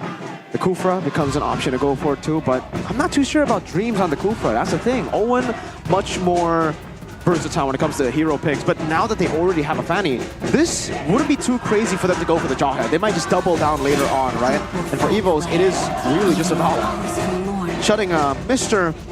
Roundel down in the mid lane. They still have Zosk to go for. It's still safe for him despite all these bans. And it's a good hero against a Fanny, right? You can clutch your way out with the Dominator's Ascent, and you mentioned the Alpha earlier. Well, Alter Ego, it's within their game plan to ban the Alpha out. Evo's Glory, what are they going for? Since the 2 heroes, the 2 junglers ban out, will this Roger actually go to the jungle? Are they trying to force that Roger into the jungle? I mean, technically, Bane can still be picked up here. Julian is also still an option if they want to take that. Yeah, I think they're really just trying to force They can last pick it on an uncomfortable pick. They can last pick it. They can go for Dreams' pick first, like a tie grill here. But remember, it will be pretty open. They can go. I'm not too sure. They go. I'm not the biggest fan of that pick. I don't think we've ever seen Dreams play the Mathilda before, so there's going to be a debut pick for Dreams on the Mathilda, and this does give Alter Ego the chance to go for, what was I saying earlier? I actually forgot what I was saying, but mid lane, it was Zask. Yeah, Zask could be still a very good pick to go for right now. It would be pretty good against the Valentina too. For Rome, Jawhead still, but with the Mathilda, I don't know. There's a lot of options still available for them. They could be the ones to take up the Tigreal if they think it's going to be an assassin in the jungle. Ruby, Grok. Ruby too, Grok, yeah, a lot of options right now. Let's see their pick. Aurora, okay. Aurora in for Roundel. And the Jawhead, the signature Jawhead for Owen. Evos. What's the answer here? Are they going to flex in the Roger? Are they going to keep the Roger into the gold lane? What's a good hero here if Evo's Glory flexes Roger to a jungler? Does Bruno work? I think they either go Ruby Gold or they go Bane Jungle. Those are the two options in my opinion. They need some tanky members. They have a lack of tanky members. Just Edith at this point, right? Mathilda's going to be very squishy. Roger as well. That's why Alter Ego are going for this first comp. Aurora, Jawhead, Fanny. That is a scary comp. Technically, this Roger can build Thunderbelt, and we saw it with Kyrie yesterday how lethal and tanky he was. So let's see here. Evo's Glory. What's the option? It's gonna be the Ruby Gold. All right, there you go. Okay, composition-wise, let's talk about it before we get into game number 2. I think it's good for Evos this time around. I think they have proper ways to actually deal with Alter Ego. The Ruby pick is great against the Fanny, Terizla, even the Moscow. Everybody has short range except for the Aurora. Aurora's going to be playing at a distance, but that's why you also have that Mathilda. Pretty well-rounded composition for Evo's Glory. It's a bit more 50-50 in this game, but you do still have Niall on a signature pick. Niall is still going to be on the Fanny, and we saw what he was able to do before in game number 1 on his Ling. So it's definitely a big aggressor factor coming in for Alter Ego, and Evos do need to think about this properly. They do have the Mathilda for Dreams. Let's see if it works out. Remember, both of these teams are on the edge of despair at the moment, especially when it comes down to the standings. Can Alter Ego remain the gatekeepers of the green zone as we head into the second game of this best-of-3 series? Let's head in for the Land of Dawn. Let's see, with this new age of Evo's Glory, will Alter Ego deny this new age? Or will actually Evo's Glory force a game 3? I guess we'll see this time. It is Annabelle on the Roger versus Niall on the Fanny. A scary, scary Fanny at that because of the Jawhead early on, man. You can get that, you can see the help that Jawhead can give towards the Fanny to clear out even faster, so she is going to be online much earlier. And that's also a different emblem compared to game number 1 when we see the Fanny. Annabelle in game number 1 actually opted for a different emblem. I think it was Warcry, right? That he went for. I'm going to have to check again. But let's take a look at the emblems first. Ooh, Wilderness Blessing for Aurora and Jawhead, really looking to be much more mobile. It is the tenacity for the most part as well. It does seem like for Nino, it is the standard for that Terizla. Nothing too crazy here for both sides, but a bit of aggression from the Aurora with the Inspire. Definitely. And obviously there's a lot of respect coming over from the side of Evos. Respecting in that kill pressure, the kill potential coming in from Niall on the Fanny. A lot of tenacities on the board. Meanwhile, we are going to be taking a look at what appears to be a rotation from both of these teams into the EXP lane. Both roamers, right? And perhaps they want to just trigger the spells here from each side, but it will be Owen here with the Jawhead. I expect Alter Ego to play more aggressively here in the early game with Jawhead and Fanny. By the way, Heise is on a Purify.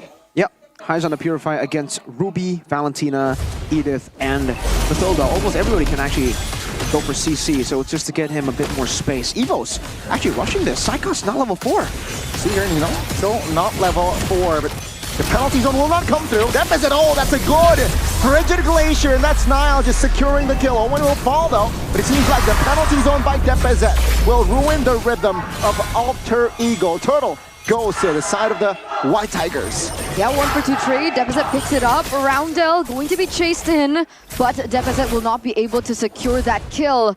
How is this early game looking? Pretty bad for Evos, the fact that they weren't able to get that dub despite already utilizing a lot of their resources to get that neutral objective. Owen already misplayed, by the way. It wasn't like it was super clean from Alter Ego.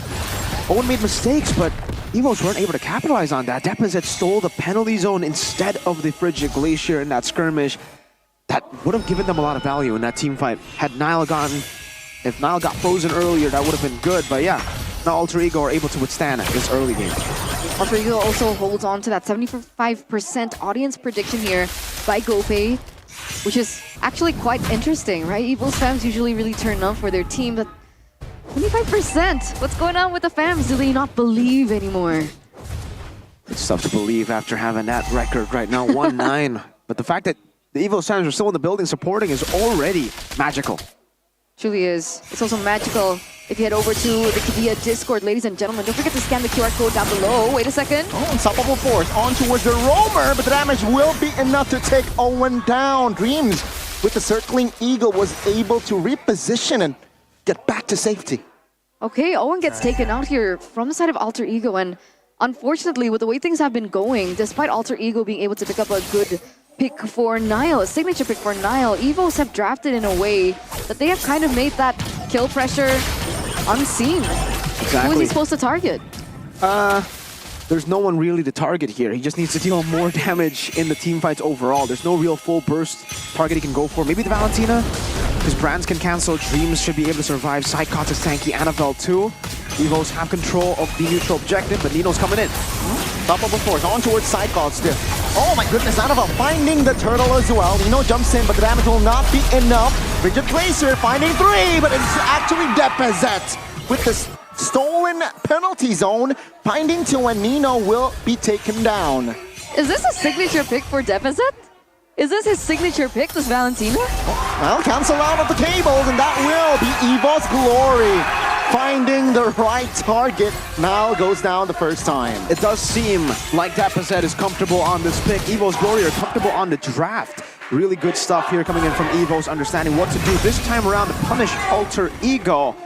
But man, Owen, in the last 2 skirmishes, or last 2 turtles, he has ejected his own teammates. It was Nino in the first turtle. Second turtle, it was Nile. I mean, the second one couldn't have been on purpose? No.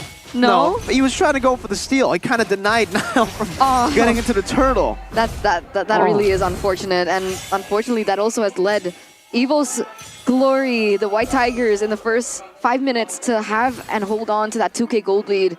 Let's take a look at the items real quick. Yeah, let's take a look at that item build. It's the Dreadnought Armor Rush. All for, wow, man, Edith there. Sidecott actually just going for, this is why the Ruby's so impressive, by the way. Nile can't really even do anything there, but yeah, they're severely behind at this point of the game. Later, the Heptaseas already picked up. High's still on the way. They still have that mid-game power spike to play with, so not the end of the world for Alter Ego just yet. They still have their win con. Fanny's going to have to play in the side lanes. Evo's going to clump up. That's the advantage of Alter Ego. Okay. And now it looks like the photo has also been secured in for Dream, so that is a small power spike that they can also utilize here. That aggression that Evos are holding on to, what do Alter Ego do at this point? Do they just stay patient? Do they not contest? Yeah, stay patient. Don't need to contest. Look for trades on the map. Fanny should go into the bottom lane. They should always just look to mirror Evo's Glory, because if they go for the contest, it is not going to work out for them. Either isolate these members through pickoffs with Jawhead, using the Aurora plus Jawhead combination to get picks, or focus in the side lane. Evos, on the other hand, they should focus on neutral objectives, which they're going bot. 2v1 and circling Eagle. High's nowhere to run, and that will be High's taken down by the Wolf. Woo! But Evo's Glory on the other side. Let's see here, Nino taking some damage. Frigid Glacier finding 2, but Bronze flickers out. Now it's going to be Owen, the target taken down. Evo's Glory, they respond. Even Nino with that skill was able to find Bronze, but it's still Evo's Glory who wins out on the fight and the neutral. This is not looking great at all, no, for Alter Ego. I mean, we were talking about them staying patient. They lose 2 members for the price of brands. Granted, it is a good trade, but they also had to lose highs earlier on, and that's Alter Ego's win con at this point. Oh, I don't know where to start there when it comes to the mistakes from Alter Ego. The Moskov overcommitting in bottom lane without having the Roger and the Mathilda shown on the map is a big mistake from the Goat Highs, uncharacteristic, as Gani would say, usually. But even then, they saw Highs bot, they saw Roger and Mathilda, Gani, yet they didn't go for the contest. Rams is going to be targeted. It's a 3v1. Rams trying to hold on, but he will fall eventually. The structure should fall after the wave. So that's a good point, right? Rams cleared even though he was taken down. We had a game fun fact earlier on by Gopay that Ruby Gold Lane in MPL ID 4 times picked up, 100% win rate. Let's see if that win rate actually falters here, but it looks like so far it's been going well for Evo, so maybe brands can still keep that Ruby Gold Lane 100% win rate alive. Pretty hard to fail in that Ruby Gold, man. You're very sustainable, especially up against a composition like this that wants to go in. So much value for Mr. B. Rands. King of MM, now maybe the King of Ruby. Oh. Is that the new nickname that we want to give him? Annabelle, War Axe. Windtalker 2 War Axe Thunderbelt build. The pseudo fighter / marksman build of Annabelle. Purple buff going to be threatened, and good job by Nile. Instead of contesting, might as well go bot, look for a turret, trade it for it. Evos will get this for free. Now it seems like Evo's Glory realized that Nile is in the bottom side, but they mistakenly reset the purple buff. That might be a delay, but Evo's Glory calmly, and now top lane. Highs don't show. All right, don't show. Stay in the bush. You got live advice.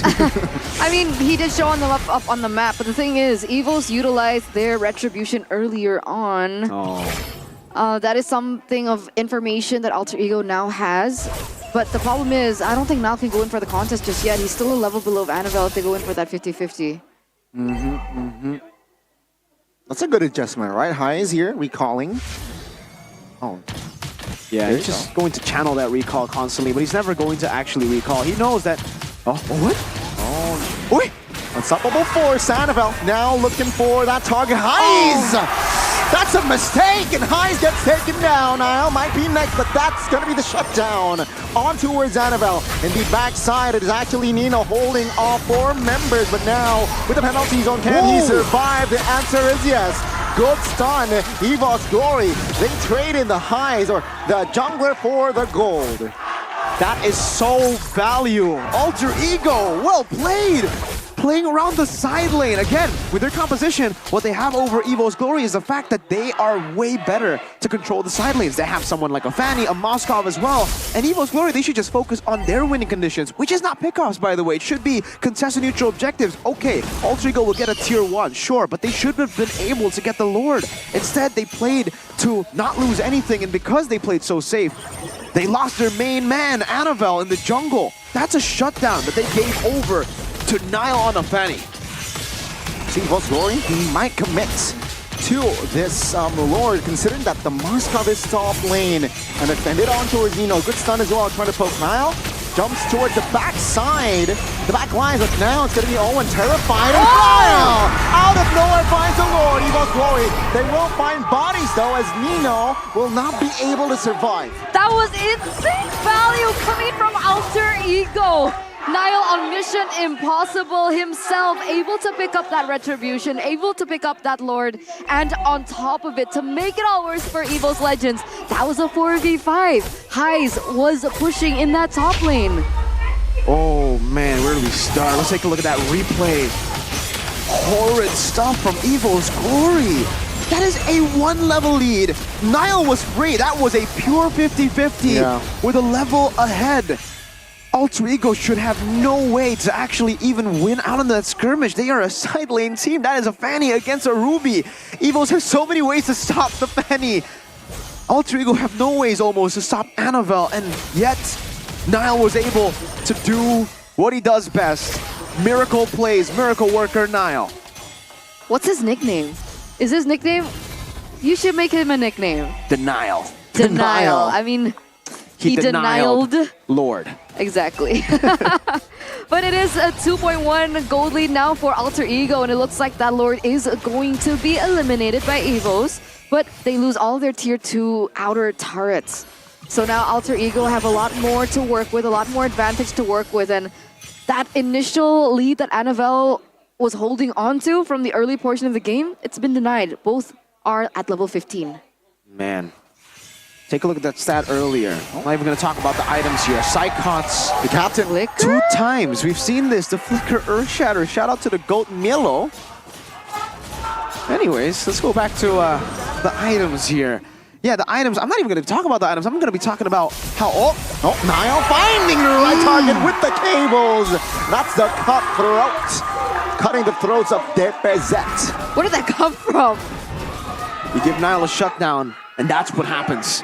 That's why the shutdown up top was Evos just needed to be decisive in this game. They had an early lead. They can control the neutral objectives better. They can control fights better.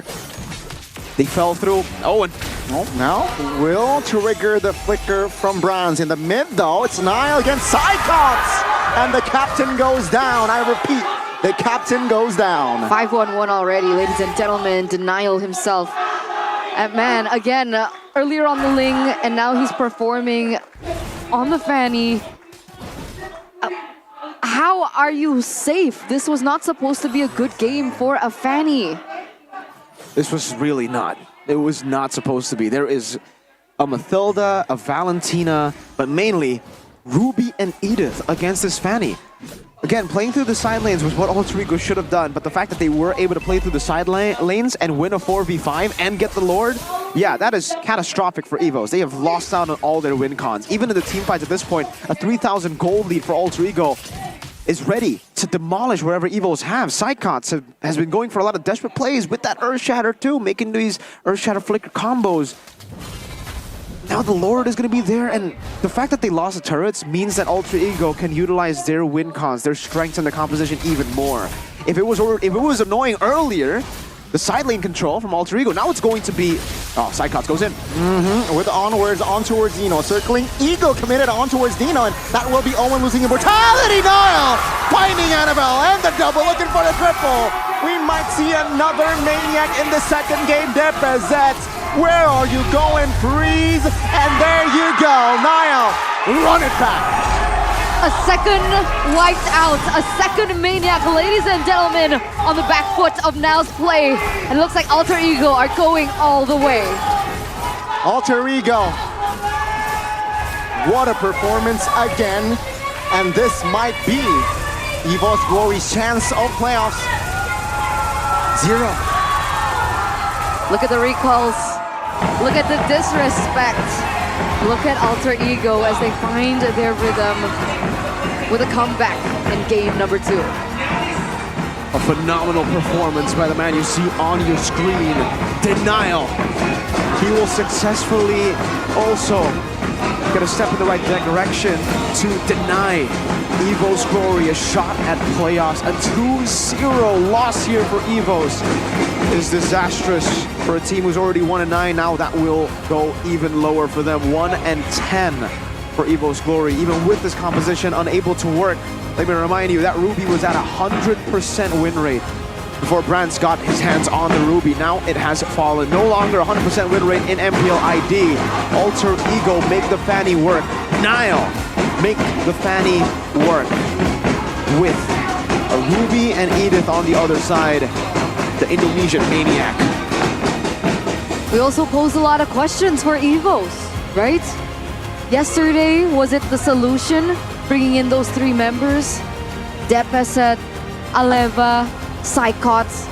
It didn't. It wasn't the solution. It wasn't the key. Today, they swapped in Aleva with Dreams. Maybe this was the winning formula that they needed. But unfortunately, again, no game wins, ladies and gentlemen, for this lineup. The Cinderella story that we saw for Evo's Glory last season, maybe that's just something that we see once in a lifetime. Tough season, definitely, especially after being a runner-up season 13, and Evo's Glory still struggling. Meanwhile, Alter Ego, all smiles within their team. This was it. This was the opening. Evo's glory. Is this their chance to playoffs done and dusted? If they keep on playing the way they did against Alter Ego in Game 2, then for sure, we're gonna have to say, unfortunately for EVOS, this might be the end of the road, even though it's not really the end of the road. And with that, ladies and gentlemen, let's take to the interview with the victors, Alter Ego. Alter Ego, go, go, go! Udah nggak santai, ngegas, menutup dengan 2 kali maniak. Maniak yang sangat indah pastinya. Dari Nile. Nile, 2 game ini kamu ngamuk ya? Mengamuk kah? Ya, mau ke playoff nyari gig fam. Ush. Ini langsung ya? Langsung cari gig fam. Kenapa? Karena kemarin semua hero assassinmu di ban. Enggak sih, karena pengen ketemu Kader aja, mau lihat dia di playoff jago apa enggak. Wow. Ingin melihat seperti apa di playoff. Jadi ini mode mengejar playoff dari Alter Ego. Ya. Jadi apa bedanya mode Alter Ego playoff dan yang kemarin-kemarin nih? Enggak sih, kalau dari aku sama aja, cuman lebih panas aja. Abis di mic check mereka kemarin kan. Ternyata ya yang dibakar-bakar ini rupanya malah bikin mereka makin semangat. Namun hari ini kamu bermain dengan 2 assassinmu dilepas. Bagaimana kamu bisa mendapatkan hero nyamanmu? Mungkin Bang Age dengerin Rek kali, makanya dia lepas assassin. Jadi memang melancarkan kalian ya? Iya. Nile tuh assassin banget ya anaknya ya? Enggak sih, lebih suka jungler tank sebenarnya. Kemarin tapi hasilnya tidak sesuai kah? Kemarin kan main Hiu, nggak bisa main Hiu. Kalau Hiu belum bisa? Nggak bisa. Akan bisa nggak nih nanti buat playoff? Nggak bakal mau pakai lagi. Simple ya, sesimpel itu. Berarti kemarin kamu mengakui bahwa pada saat melawan Geek Fam, hero-heromu di lock, memang Geek Fam tuh tahu betul ya cara men-shutdown kamu? Ya. Iya, singkat padat. Bagaimana untukmu, misalnya kamu kepengen ketemu mereka di playoff, berarti kamu harus siap-siap dong, Nael. Kalau pengen ketemu di playoff dengan mereka, berarti harus siap-siap dong menjawab dari Geek Fam di saat playoff. Pasti siap sih kalau ketemu mereka. Pasti siap, jawaban sudah disiapkan. Tapi hari ini 2 kali maniak benar-benar mengamuk dari Nael. Lancar hari ini? Lancar. Lancar 2-0. Maniakmu, tadi ada bantuan dari teman-teman atau kamu memang sang-seng-song sendiri? Enggak sih, aku digendong teman jadi cuman finishing doang. Finish dengan nyaman. Apalagi nih, abang kita. Sabar. Sabar. Udah nggak ada. Tadi ada kata-kata sabar nggak? Ada sih dari temen. Yang nyabarin kamu? Iya, yang nyabar. Sabar disabarin gitu loh, Bude. Wah, dunia sedang tidak baik-baik saja sepertinya. Tidak baik. Tidak baik. Melawan EVOS hari ini, kalian berhasil membalaskan dendam. Melawan lawan yang berbeda juga. Ya. Dari Nino sendiri bagaimana di leg kedua ini?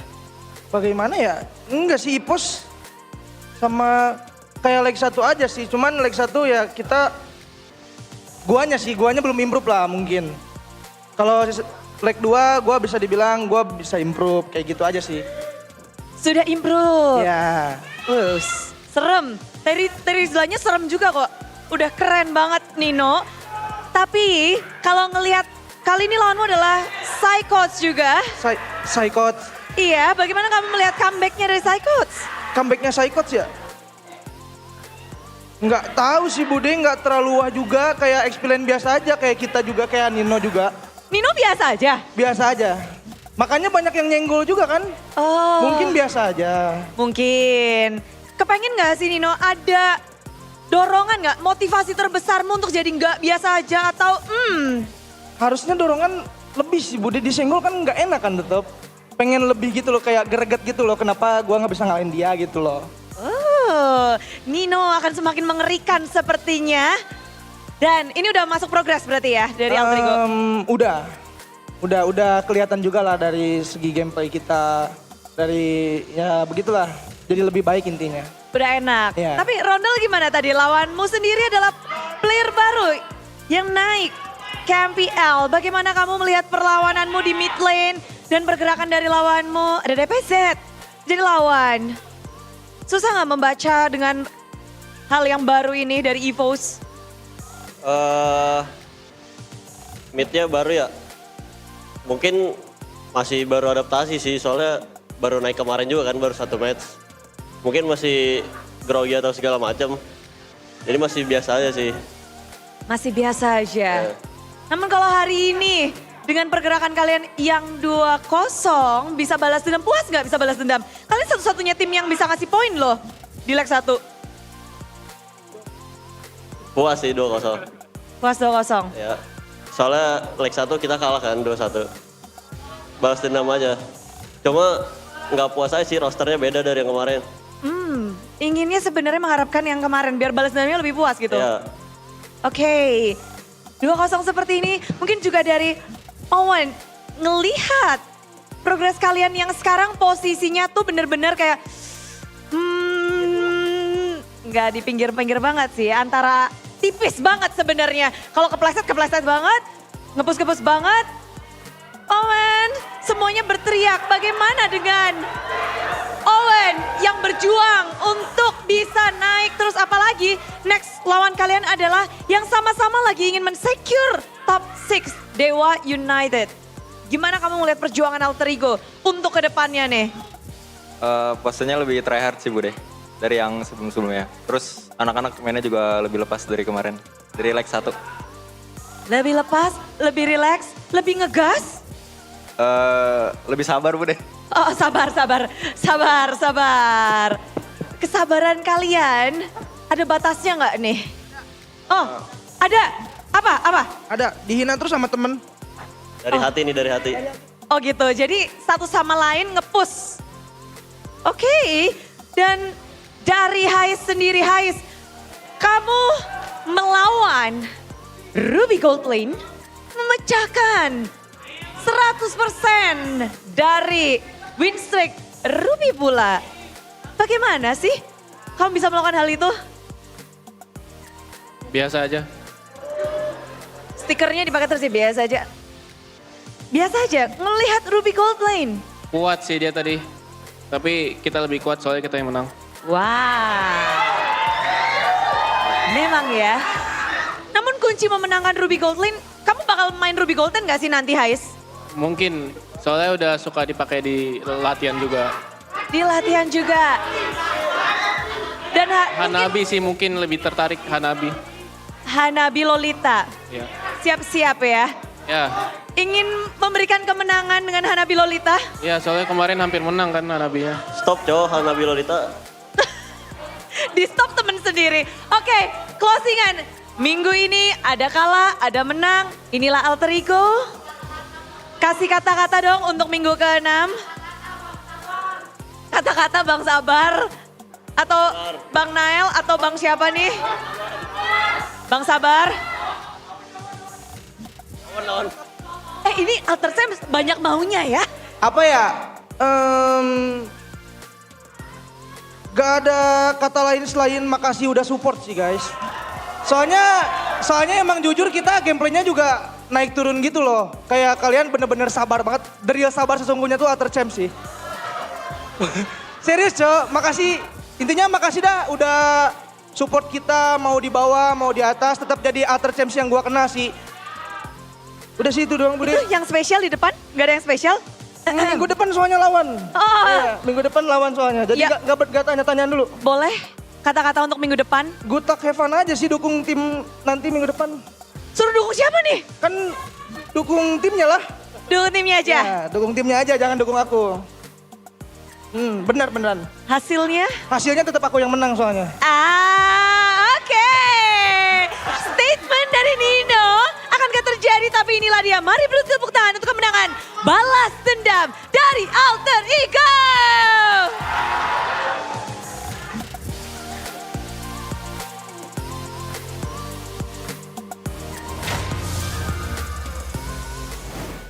Congratulations once again to Alter Ego and nice interview with Buddha Clara Mongstar. It's like they're not even going against Geek, and yet it seems like It's personal. Niall is still talking about Geek a lot. So is there something there, guys? Is something going on? Please let us know in the live chat. I'm curious if you guys Where's have the tea? information. I want to Give spell us it. the tea. What? Oh. By the way, I have like really bad memory. Yesterday we were talking about a certain team on a lose streak. Was that Alter Ego? On a 6 times lose streak? Dewa. Oh, that was Dewa. DU. Thought it was Alter Ego. Dewa on a 6-game lose streak, match lose streak. K's on a 12, and they broke it yesterday against Evos. Evo's glory, man. I don't know what to say about Evos this season.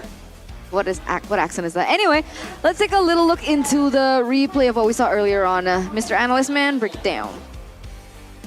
You can't see it, but I am dancing right now. He I'm is, he breaking is. it I can down. confirm. Evo's glory, man, that was yeah.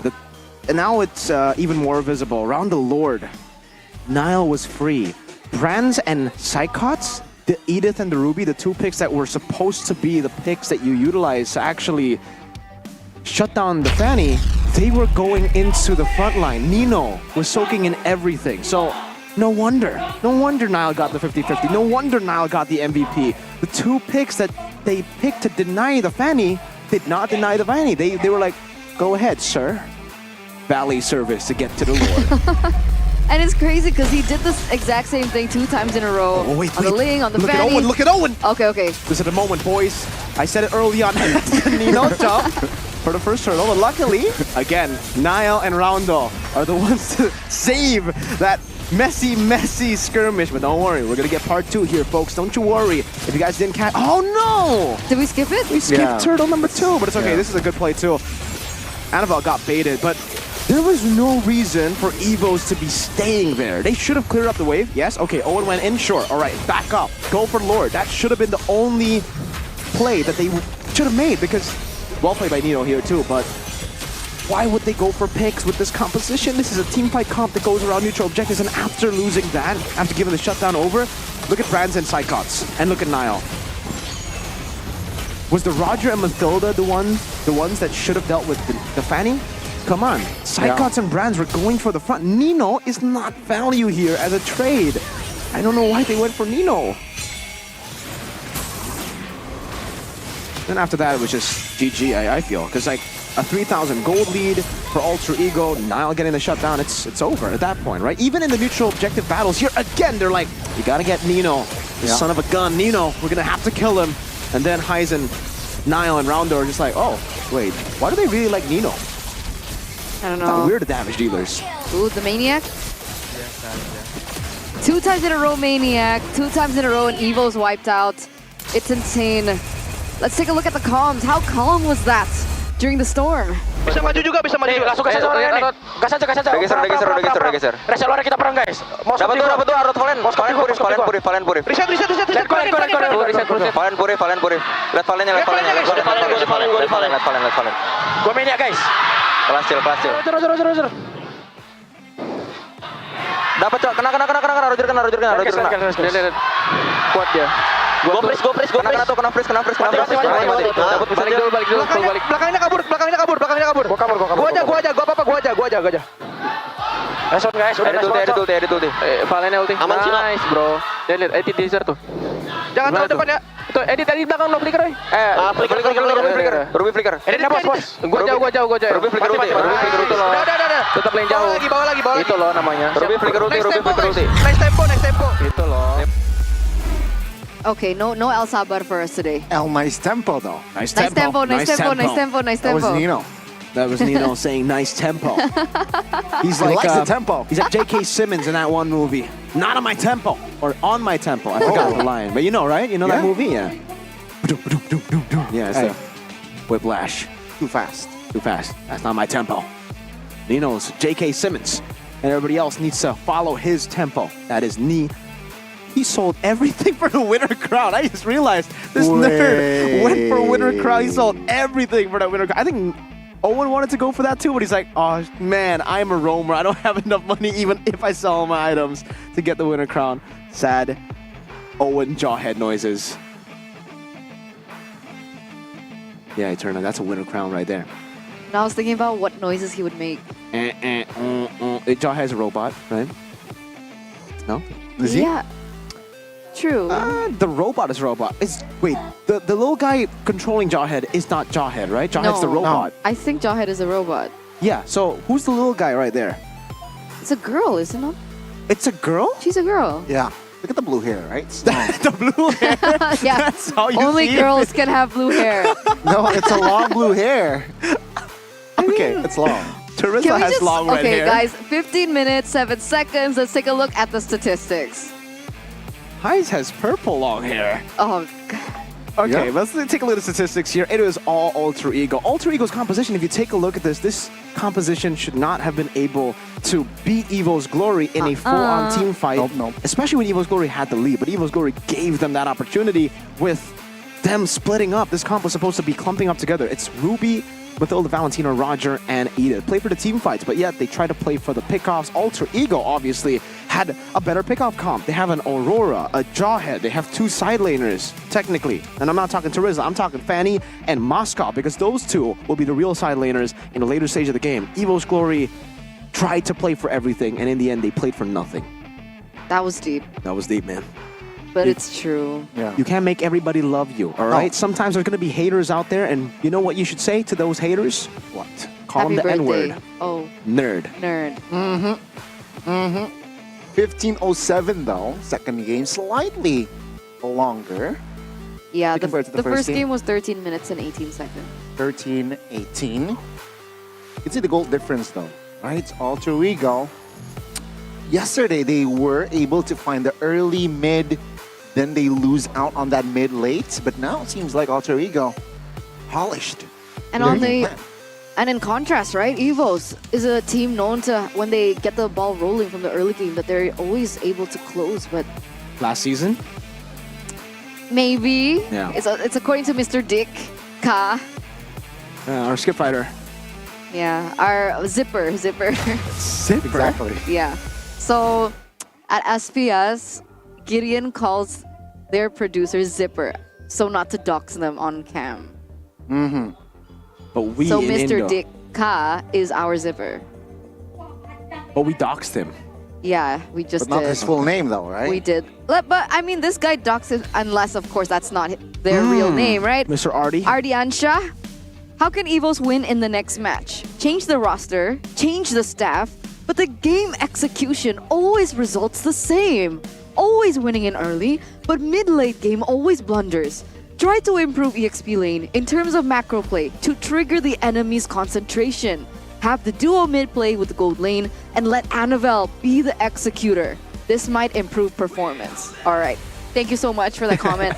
Let's start with you, Mr. G. Do you agree with this comment? I mean, I completely agree, right? They changed the roster. They changed the roster. I thought you were saying They changed the Arashi. roster. They changed the staff as well, right? With Age coming in, it seems like it's not their season, right? Yeah, I think they need to force Annabelle be that executioner. Be the executor. I think he was already the executor. Unfortunately, Fanny it wasn't and enough. Roger, it was not enough. No. Maybe they should look for new players. Whoa! Oh, that was a bad bridging. Was that a bad bridging? This is coming from a person who doesn't want to say losers interview because it's too hard. I didn't mean it like he just that. says, oh, they should change their players. I just wanted to bridge so that you can find players, you can find friends on the Gee, Kadia man. Discord. Exactly. He was catching strays, man. Official destination gaming and esports. Drop into their Discord at fandx.io/Kadia. And you can also check it out at Kadia Gaming.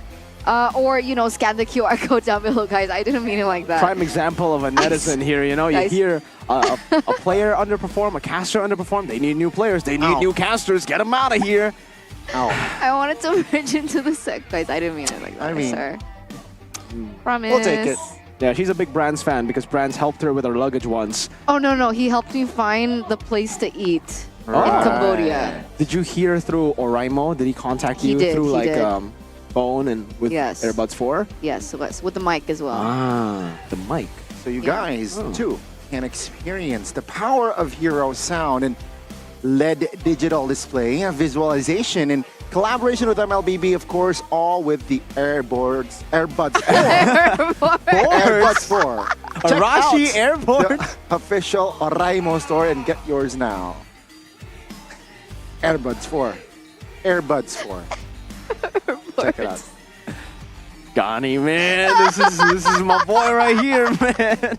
Just I mean, he's actually like what's wrong with you? Huh? Are you hungry? No. Yeah. He needs dessert. I think She I needs need dessert. dessert. What dessert should I get, Goni? Please continue. Yesterday? Yeah. I tried the Tropicana Double Crunch. All right, Okay. it's ice cream for gamers. Okay. Double your energy to God level, G-O-D level. G-O-D. Caramel ice cream also with double chocolate is also tasty, all right? Making it twice as crunchy as well. Experience the excitement of mabar, that's eating together, that's makan bareng with Tropicana Double Crunch. Hurry, get it at the Campina booth. So, you know, whenever you're in the venue, double crunchy, G-O-D level. G-O-D level. Connie's a comedian, man, today. Really making us laugh here on the desk. With his winks too, man. Shout outs to G-Man, who is one of the best, and you guys can brawl with the best too. To all of you guys, all of you friends attending the MPL Arena, you can join the activity to play a brawl with a pro player. And it's super easy. All you need to do is just download and register onto the GoPay app on your phone. And then you just need to head over to the GoPay booth at the MPL Arena and participate in a lucky draw. In the lucky draw, you guys get a chance to win a golden ticket, and that ticket is what you redeem to play the brawl with a pro player. And remember, this activity will take place every week of MPL ID Season 14. You might even catch Goni's GOAT, Mr. Highs, playing a brawl with you. You know what, Highs? If you ever listen to this, I believe in you. I believe in you, and you can be the best. What is Mirko doing? I'm trying to register right now. I want to play with the best. So, yeah, let me just log in You real guys quick here, can boys. do that too.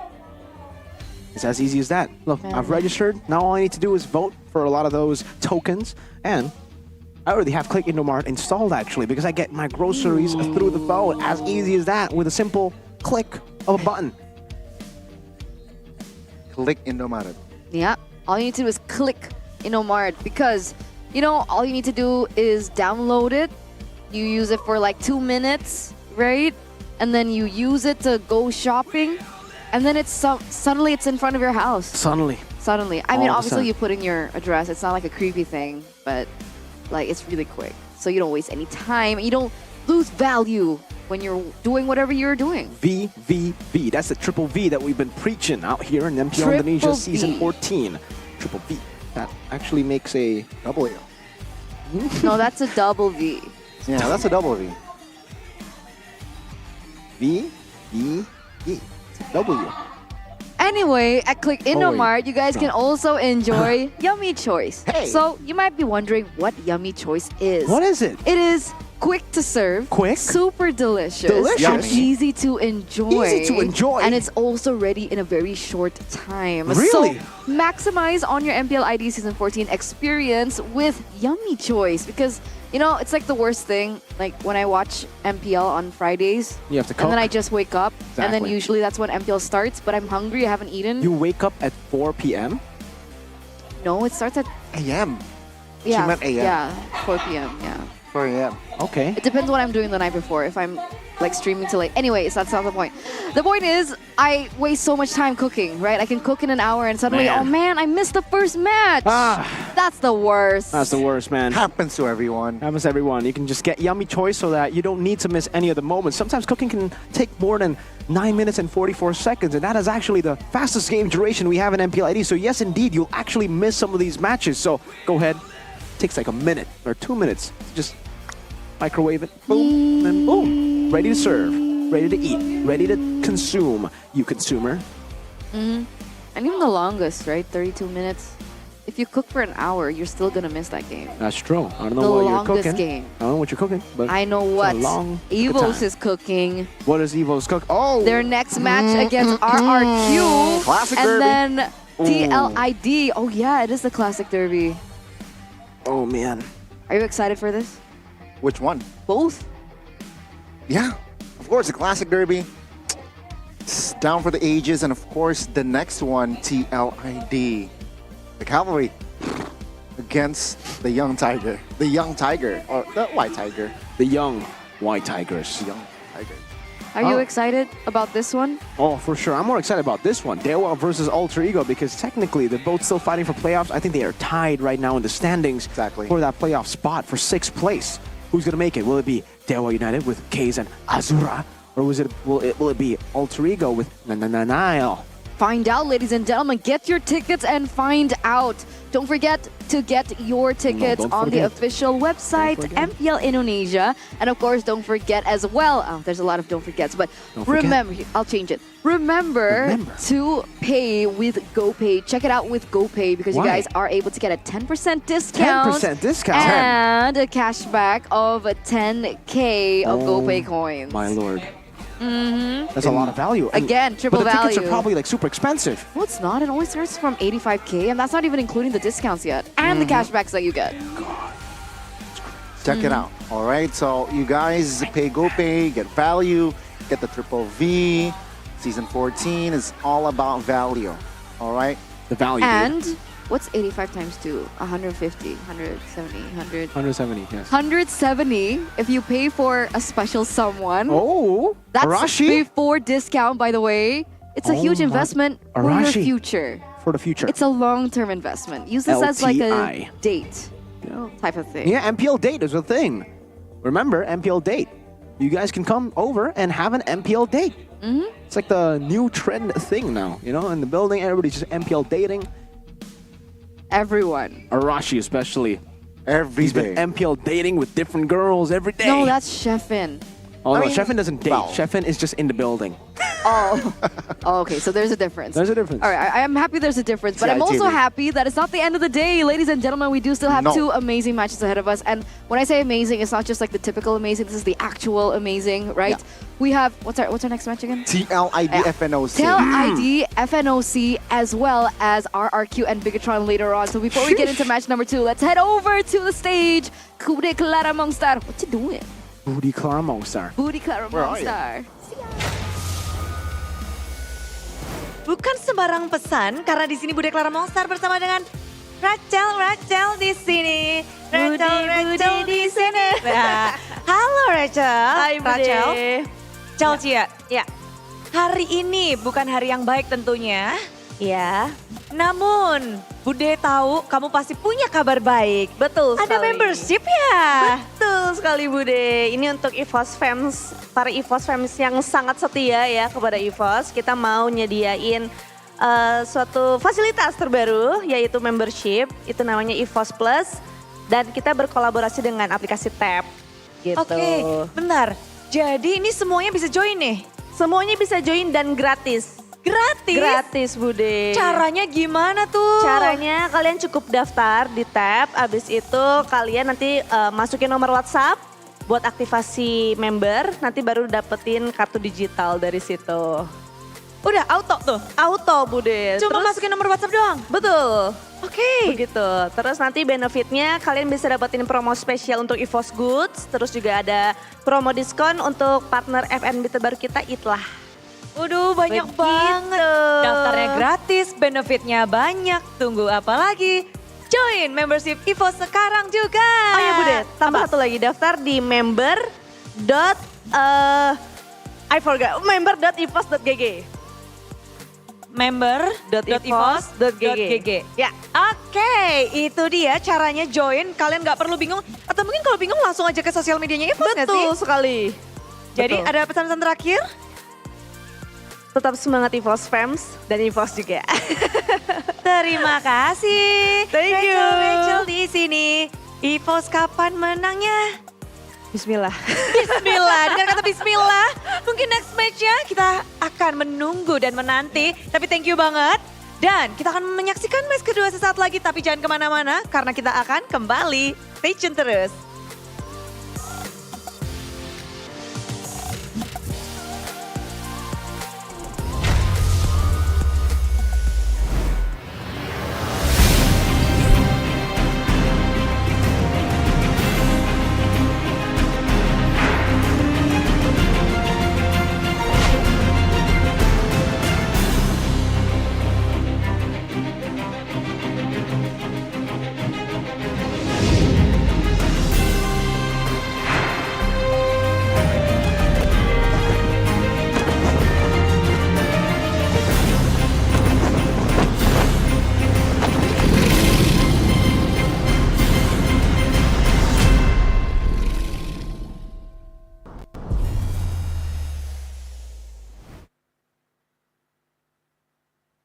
Galaxy A55 A35 5G warna baru. Awesome!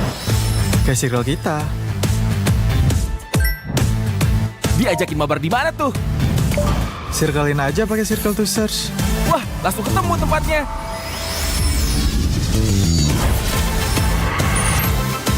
Kalau ini makanan apa ya? Gampang, circlein aja. Oh, itu makanannya. Awesome dan smart kan? Yuk join circle kita. Apartemen murah, aplikasi GoPay, pulsa murah, aplikasi GoPay. Walau yang lain terus berubah, GoPay konsisten, kasih yang pasti murah. Bayar tagihan murah, di aplikasi GoPay, gratis transfer, 100 kali per bulan. Ikut selebrasi MPL pasti dapat hadiah. Download aplikasi GoPay baru, nggak pakai lama. GoPay tandalan gamers banyak damage-nya.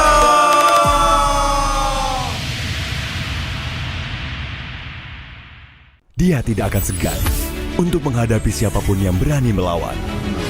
Dia mewarisi perjuangan karena di tubuhnya mengalir darah seorang pahlawan. Pedangnya mengukir takdir kemenangan, menghadapi segala tantangan. Penuh keberanian untuk terus berjalan menuju masa depan. Raihlah masa depan, nabung mulai dari hobi. Koleksi terbaru UBS Gold X Mobile Legends Bang Bang, edisi spesial MPL ID Season 13.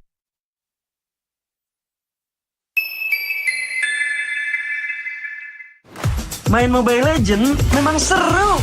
Mabar sama temen makin epic. Apalagi kalau double kill.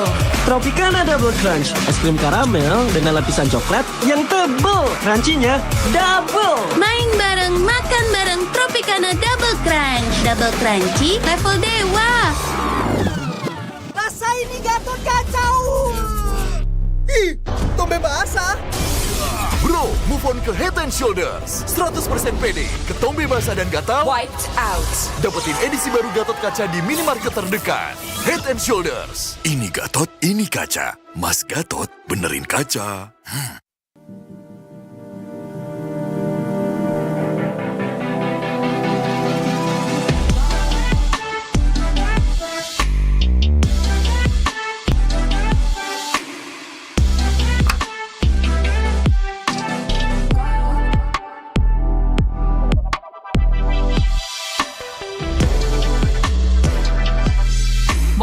Finished. See you later.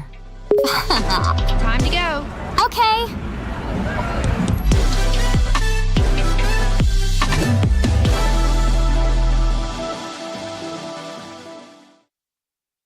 Kita adalah pejuang yang melangkah dengan penuh keyakinan, menghadapi dunia tanpa keraguan, karena hidup adalah arena pertarungan. Kita adalah pejuang yang tak akan gentar oleh segala tantangan, menghadapi lawan tanpa ketakutan, karena kita terlahir untuk meraih kemenangan. Raihlah kemenangan dengan koleksi terbaru UBS Gold X Mobile Legends Bang Bang, edisi spesial MPL ID Season 13. Saatnya nabung dari hobi bersama UBS Gold.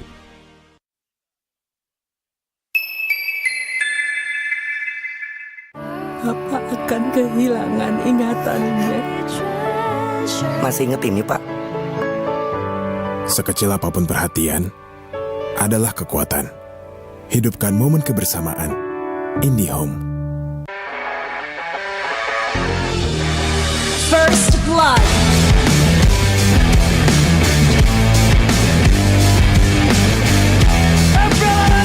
Balas pembukaan. Mendapatkan 2 pompon penturet yang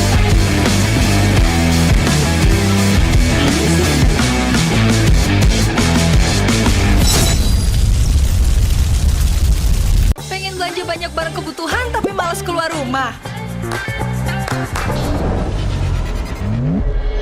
Untung aja pakai aplikasi Klik Indomaret. Cuma tinggal klik bisa belanja online seperti di toko. Beli ini, itu, jadi mudah banget. Produknya lengkap, banyak promonya. Gak perlu pusing, bisa pakai alat bayar apa aja. Wah, 1 jam udah sampai, gratis ongkir lagi. Untung aku pakai Klik Indomaret, belanja online seperti di toko. Kini, Indomaret telah menghadirkan varian baru, soto dan rawon yang wajib kamu coba. Dibuat dengan daging sapi pilihan, dimasak dengan rempah-rempah khas Indonesia, sehingga menghasilkan rasa soto dan rawon yang otentik khas Jawa Timur. Diolah selama berjam-jam sehingga menghasilkan kaldu yang gurih dan daging yang empuk. Bisa dihangatkan di toko atau bisa untuk stok di rumah. Soto dan rawon daging sapi Indomaret, enak tenan rasane.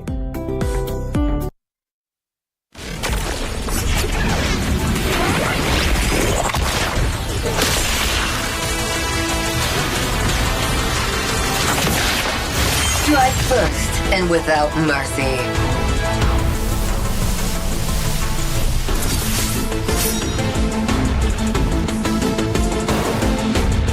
Where I tread, death follows. Enjoy your last breath. Deploying smoke. Going dark.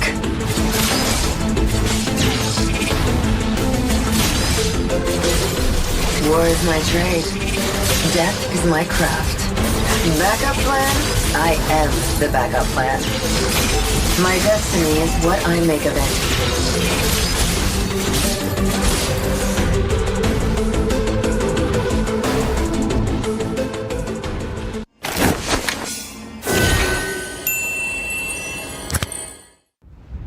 A darkness plagues this world, unseen by mortal eyes. People prayed to the Immortal One to safeguard the sanctity of peace.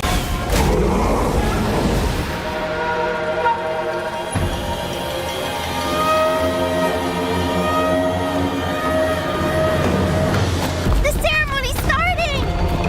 It's Suyo! It's Suyo!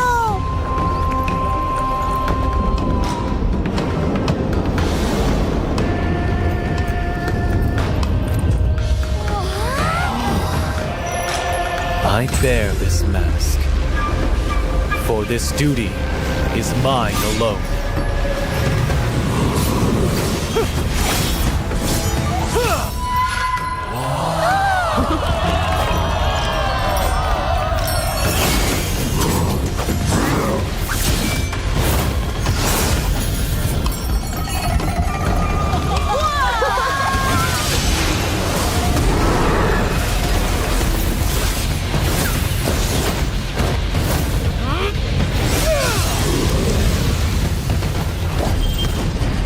What is that?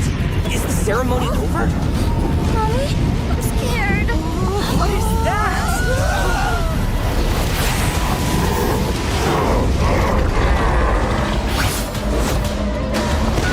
Let's get out of here! Let's get out of here! Let's get out of here! In their hearts, fear festers into darkness. But deep within, there is hope to crush that fear.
Through this mask, I see no fear.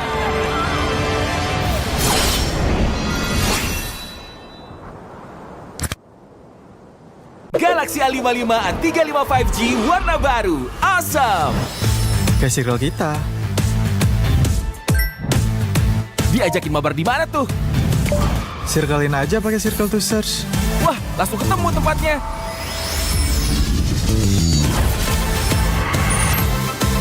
Kalau ini makanan apa ya? Gampang, circlein aja. Oh, itu makanannya. Awesome dan smart kan? Yuk join circle kita. Apartemen murah di aplikasi GoPay. Samurai di aplikasi GoPay. Walau yang lain terus berubah, GoPay konsisten, kasih yang pasti murah. Bayar tagihan murah di aplikasi GoPay. Gratis transfer 100 kali per bulan. Ikut selebrasi MPL pasti dapat hadiah. Download aplikasi GoPay baru, nggak pakai lama. Dompet andalan gamers banyak damage-nya.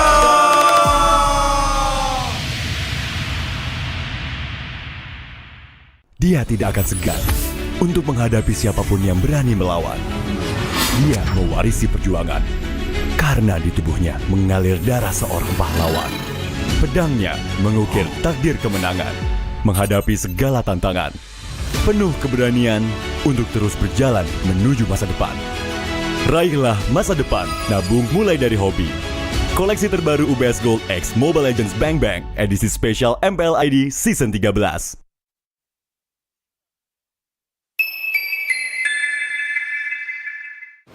Main Mobile Legends memang seru.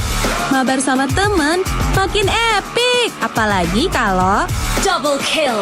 Tropicana Double Crunch, es krim karamel dengan lapisan coklat yang tebal. Crunchy-nya double. Main bareng, makan bareng Tropicana Double Crunch. Double crunchy level dewa. Rasa ini Gatot kacau. Ih, tombe basah. Bro, move on ke Head and Shoulders. 100% pede, ketombe basah dan gatal Wiped out. dapetin edisi baru Gatot Kaca di minimarket terdekat. Head and Shoulders. Ini Gatot, ini kaca. Mas Gatot, benerin kaca.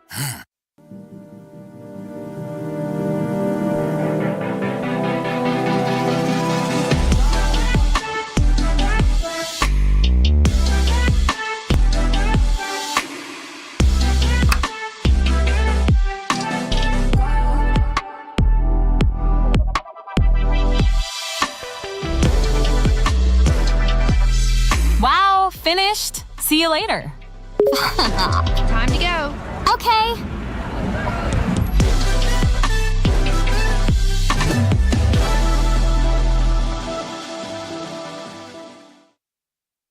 Kita adalah pejuang yang melangkah dengan penuh keyakinan, menghadapi dunia tanpa keraguan, karena hidup adalah arena pertarungan. Kita adalah pejuang yang tak akan gentar oleh segala tantangan, menghadapi lawan tanpa ketakutan, karena kita terlahir untuk meraih kemenangan. Raihlah kemenangan dengan koleksi terbaru UBS Gold X Mobile Legends Bang Bang, edisi spesial MPL ID Season 13. Saatnya nabung dari hobi bersama UBS Gold.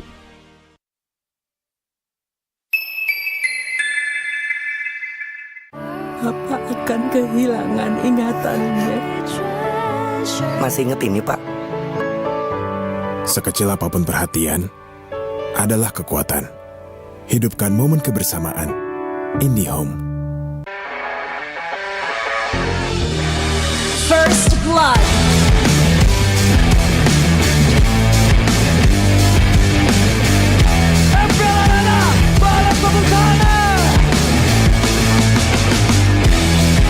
Mendapatkan 2 fokus Ventura.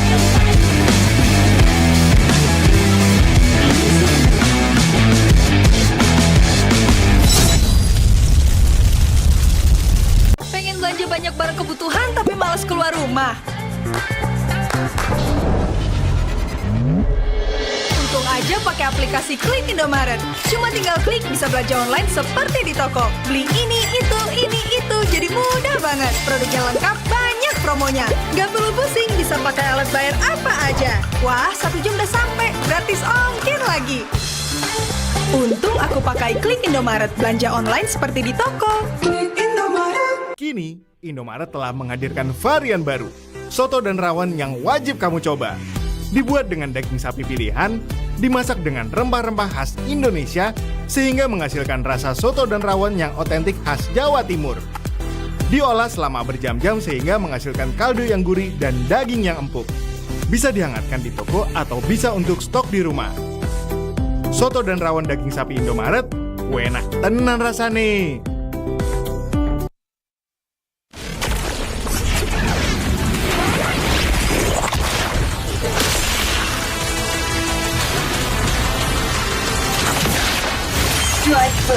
and without mercy.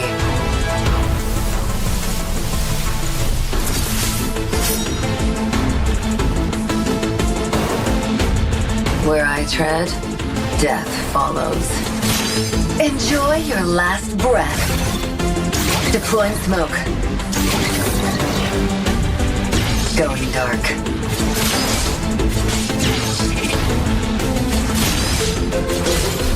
War is my trade. Death is my craft. Backup plan? I am the backup plan. My destiny is what I make of it.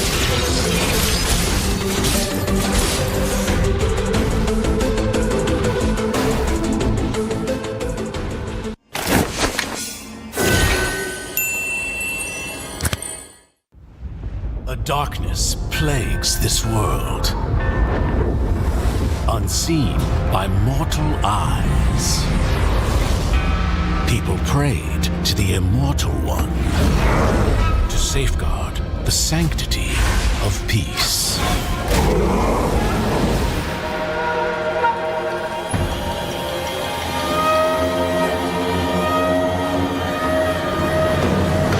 The ceremony's starting! It's Suyo! It's Suyo!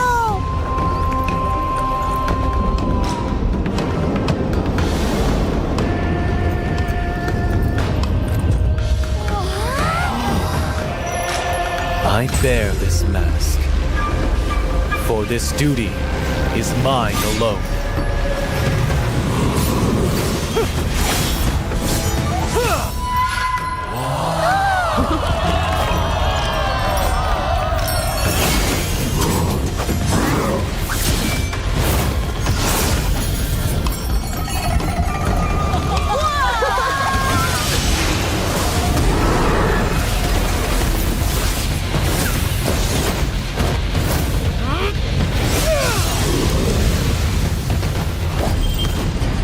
What is that? Is the ceremony over? Mommy, I'm scared. What is that?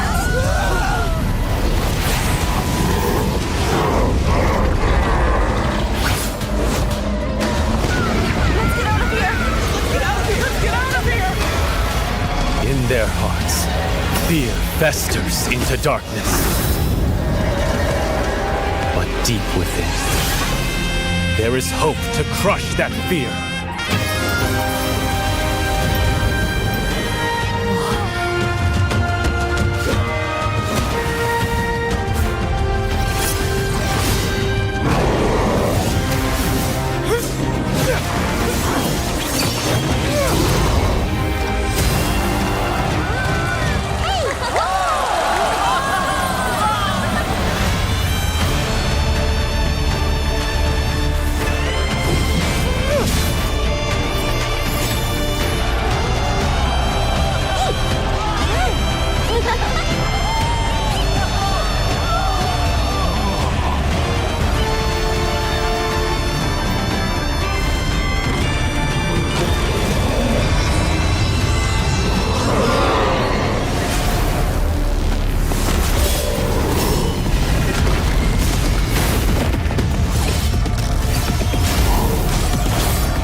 Through this mask, I see no fear.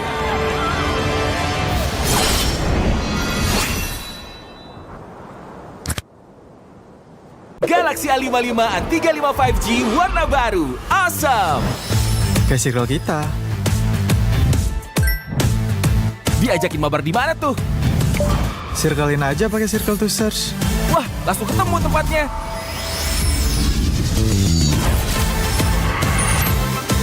Kalau ini makanan apa ya?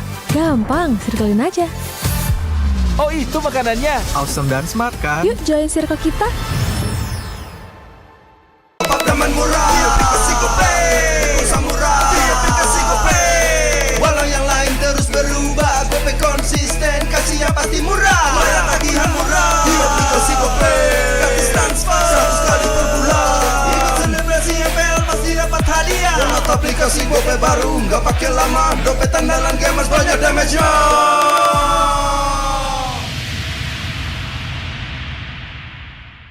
Dia tidak akan segan untuk menghadapi siapapun yang berani melawan. Dia mewarisi perjuangan karena di tubuhnya mengalir darah seorang pahlawan. Pedangnya mengukir takdir kemenangan, menghadapi segala tantangan. Penuh keberanian untuk terus berjalan menuju masa depan. Raihlah masa depan, nabung mulai dari hobi. Koleksi terbaru UBS Gold X Mobile Legends Bang Bang, edisi spesial MPL ID Season 13.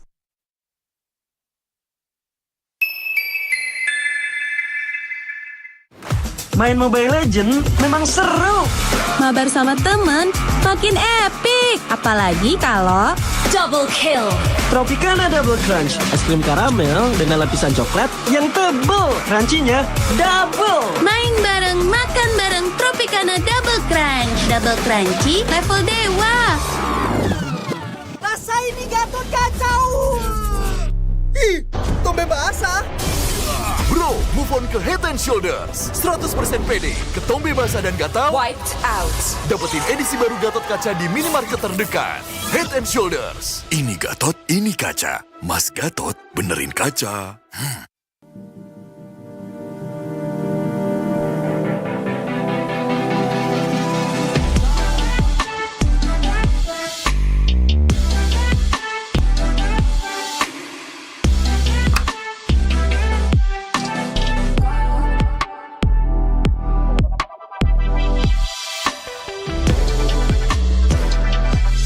Wow, finished. See you later.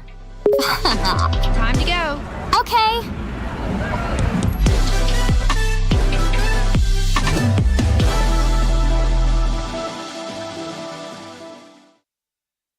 Kita adalah pejuang yang melangkah dengan penuh keyakinan, menghadapi dunia tanpa keraguan, karena hidup adalah arena pertarungan. Kita adalah pejuang yang tak akan gentar oleh segala tantangan, menghadapi lawan tanpa ketakutan, karena kita terlahir untuk meraih kemenangan.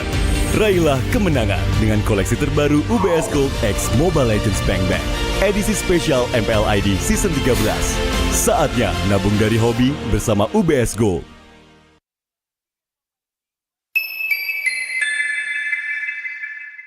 Apa akan kehilangan ingatannya? Masih inget ini, Pak?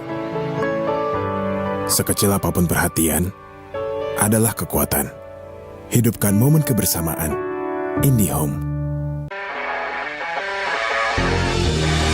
First blood.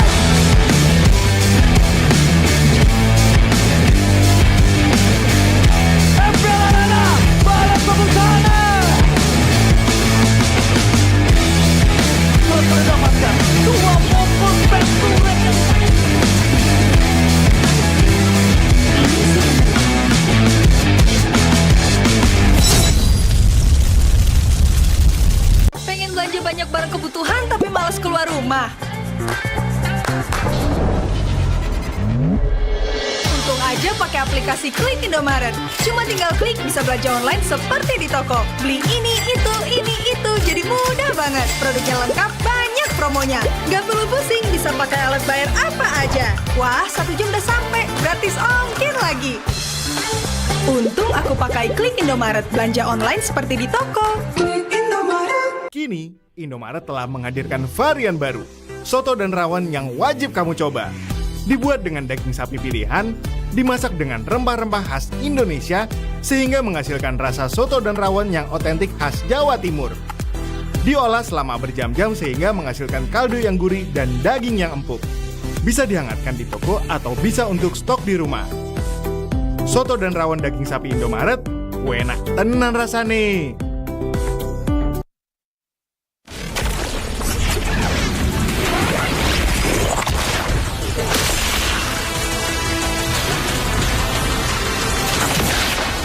Strike first and without mercy.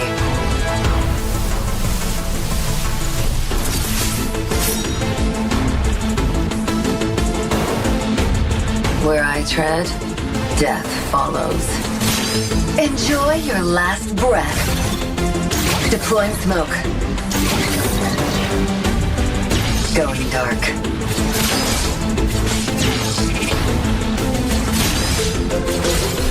War is my trade. Death is my craft. Backup plan? I am the backup plan. My destiny is what I make of it.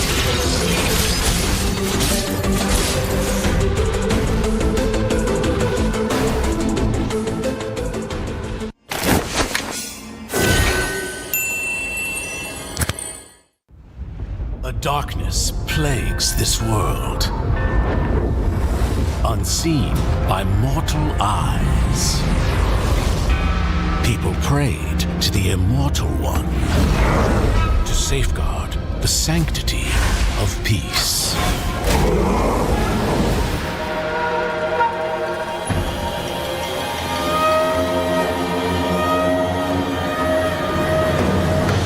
The ceremony's starting!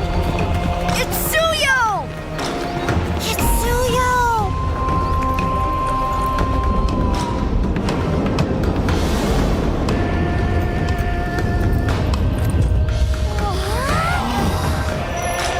I bear this mask, for this duty is mine alone.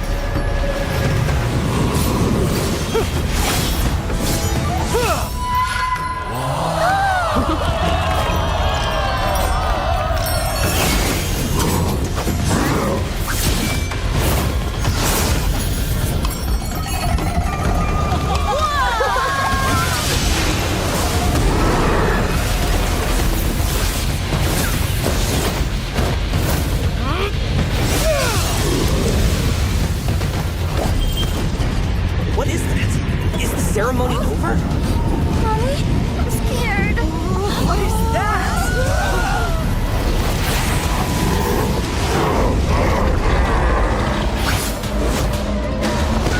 Let's get out of here! Let's get out of here! Let's get out of here! In their hearts, fear festers into darkness. But deep within, there is hope to crush that fear.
Through this mask, I see no fear.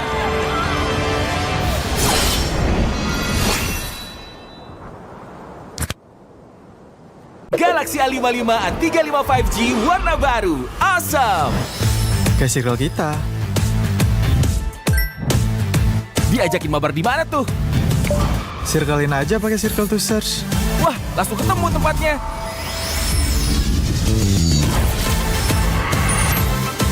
Kalau ini makanan apa ya?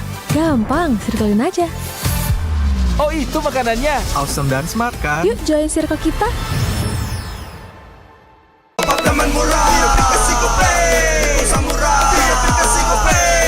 Walau yang lain terus berubah, GoPay konsisten, kasih yang pasti murah. Bayar tagihan murah di aplikasi GoPay.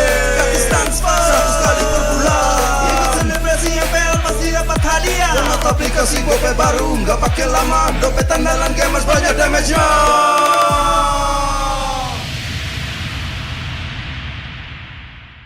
Dia tidak akan segan untuk menghadapi siapapun yang berani melawan. Dia mewarisi perjuangan. Karena di tubuhnya mengalir darah seorang pahlawan. Pedangnya mengukir takdir kemenangan, menghadapi segala tantangan. Penuh keberanian untuk terus berjalan menuju masa depan.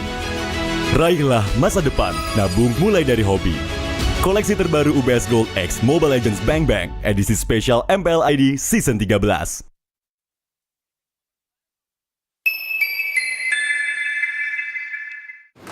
Main Mobile Legends memang seru. Mabar sama temen makin epic. Apalagi kalau double kill.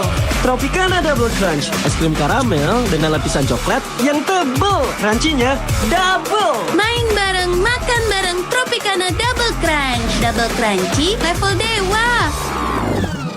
Rasa ini Gatot kacau. Ih, tombe basah. Bro, move on ke Head and Shoulders. 100% pede, ketombe basah dan gatal Wiped out. dapetin edisi baru Gatot Kaca di minimarket terdekat. Head and Shoulders. Ini Gatot, ini kaca. Mas Gatot, benerin kaca.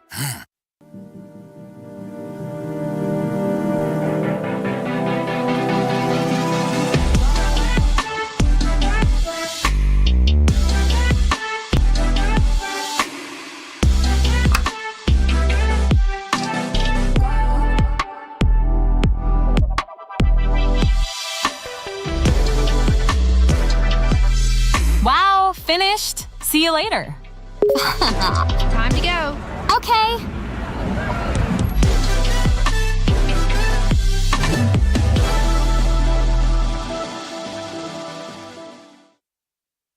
Kita adalah pejuang yang melangkah dengan penuh keyakinan, menghadapi dunia tanpa keraguan, karena hidup adalah arena pertarungan.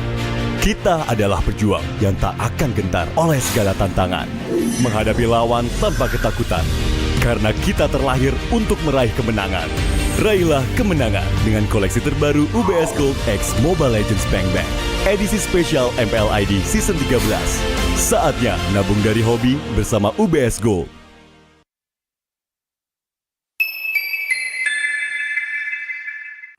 Apa akan kehilangan ingatannya? Masih inget ini, Pak? Sekecil apapun perhatian, adalah kekuatan. Hidupkan momen kebersamaan. IndiHome. First blood.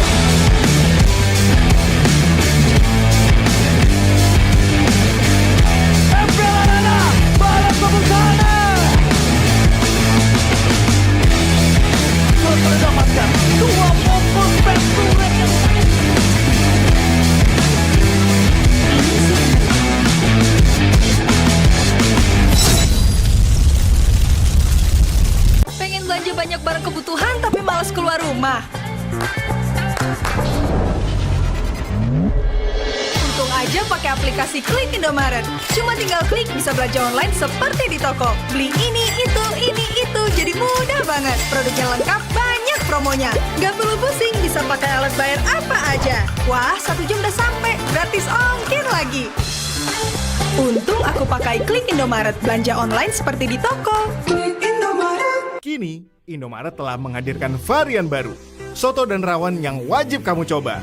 Dibuat dengan daging sapi pilihan, dimasak dengan rempah-rempah khas Indonesia, sehingga menghasilkan rasa soto dan rawon yang otentik khas Jawa Timur. Diolah selama berjam-jam sehingga menghasilkan kaldu yang gurih dan daging yang empuk. Bisa dihangatkan di toko atau bisa untuk stok di rumah. Soto dan rawon daging sapi Indomaret, enak tenan rasane.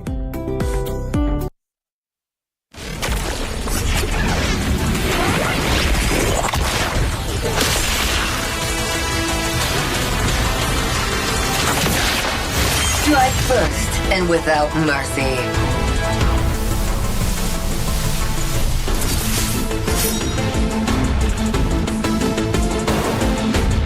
Where I tread, death follows.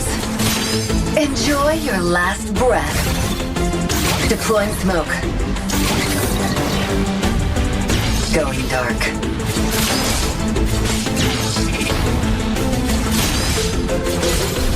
War is my trade. Death is my craft. Backup plan?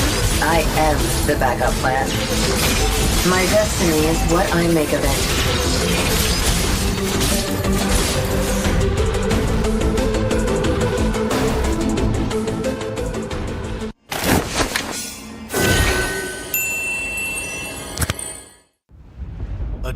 darkness plagues this world, unseen by mortal eyes. People prayed to the Immortal One to safeguard the sanctity of peace.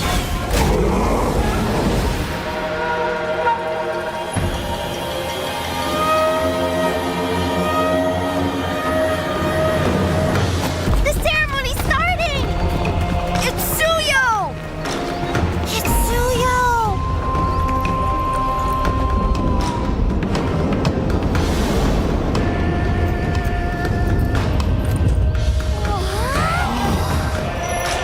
I bear this mask, for this duty is mine alone.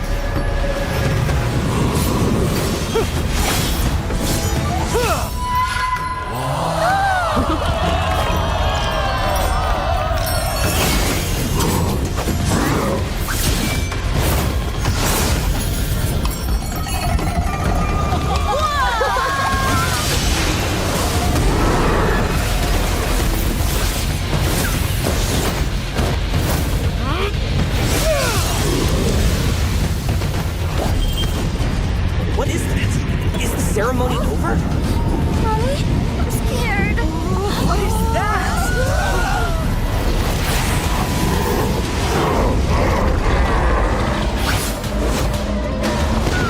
Let's get out of here! Let's get out of here! Let's get out of here! In their hearts, fear festers into darkness. But deep within, there is hope to crush that fear.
Through this mask, I see no fear.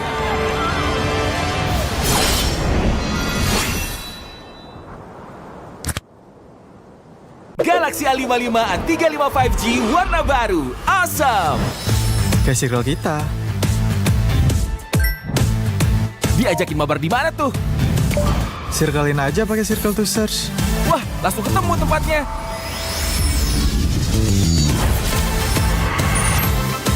Kalau ini makanan apa ya? Gampang, circlein aja. Oh, itu makanannya. Awesome dan smart kan? Yuk join circle kita. Apartemen murah, di aplikasi GoPay. Samurai, di aplikasi GoPay. Walau yang lain terus berubah, GoPay konsisten, kasih yang pasti murah. Bayar tagihan murah, di aplikasi GoPay. Gratis transfer, 100 kali per bulan. Ikut selebrasi MPL pasti dapat hadiah. Download aplikasi GoPay baru, nggak pakai lama. Dompet andalan gamers banyak damage-nya.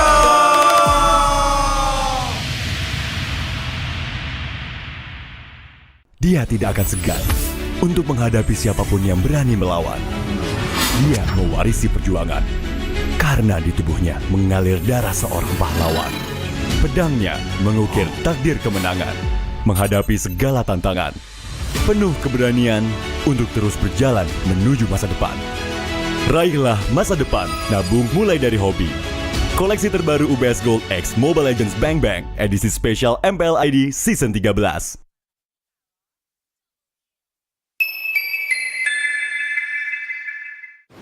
Main Mobile Legends memang seru. Mabar sama temen makin epic. Apalagi kalau double kill. Tropicana Double Crunch, es krim karamel dengan lapisan coklat yang tebal. Crunchy-nya double. Main bareng, makan bareng Tropicana Double Crunch. Double crunchy level dewa. Rasa ini Gatot kacau. Ih, tombe basah. Bro, move on ke Head and Shoulders. 100% pede, ketombe basah dan gatal Wiped out. dapetin edisi baru Gatot kaca di minimarket terdekat. Head and Shoulders. Ini Gatot, ini kaca. Mas Gatot benerin kaca.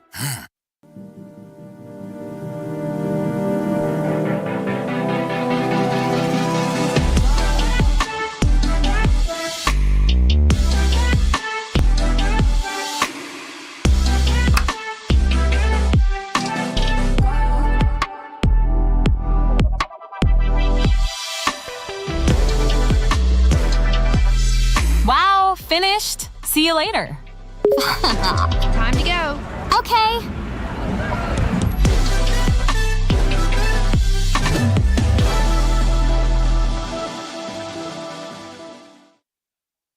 Kita adalah pejuang yang melangkah dengan penuh keyakinan, menghadapi dunia tanpa keraguan, karena hidup adalah arena pertarungan.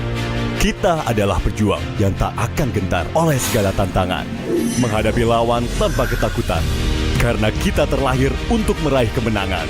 Raihlah kemenangan dengan koleksi terbaru UBS Gold X Mobile Legends Bang Bang, edisi spesial MPL ID Season 13. Saatnya nabung dari hobi bersama UBS Gold.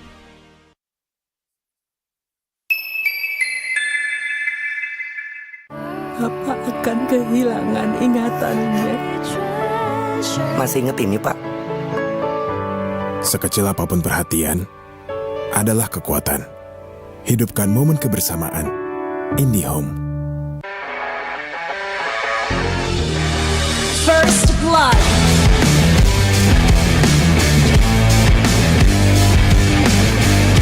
MPL Indonesia, balas tepuk tangan. Soto mendapatkan 2 fokus back to back.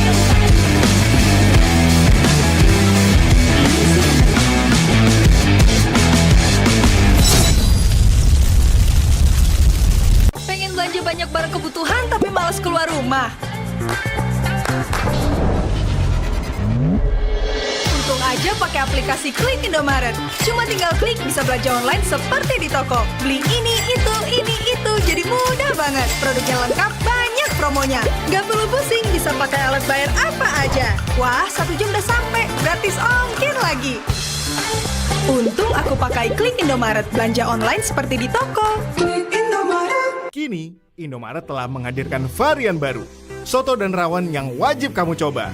Dibuat dengan daging sapi pilihan, dimasak dengan rempah-rempah khas Indonesia, sehingga menghasilkan rasa soto dan rawon yang otentik khas Jawa Timur.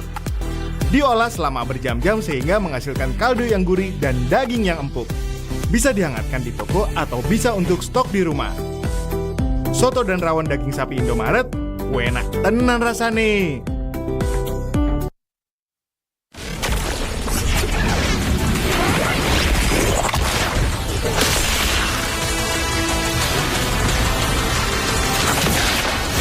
Strike first and without mercy.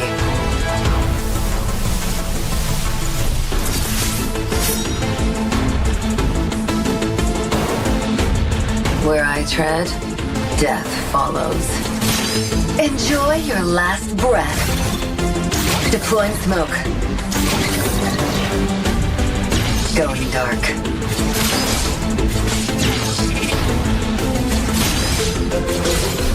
War is my trade. Death is my craft. Backup plan? I am the backup plan. My destiny is what I make of it.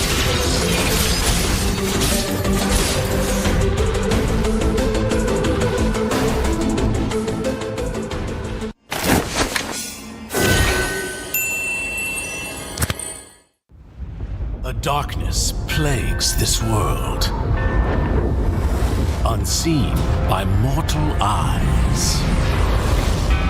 People prayed to the Immortal One to safeguard the sanctity of peace.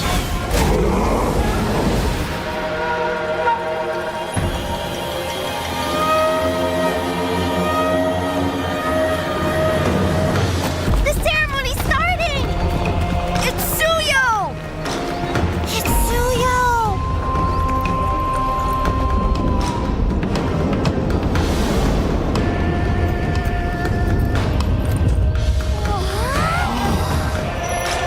I bear this mask, for this duty is mine alone.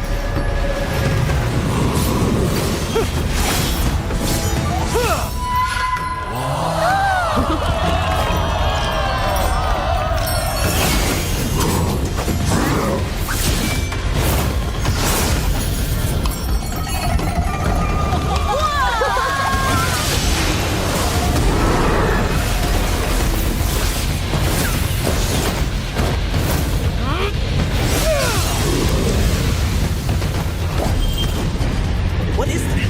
Is the ceremony over? Mommy, I'm scared. What is that?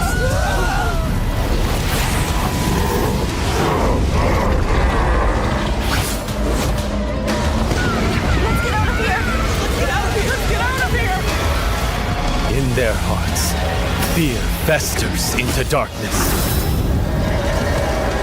But deep within, there is hope to crush that fear.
Through this mask, I see no fear.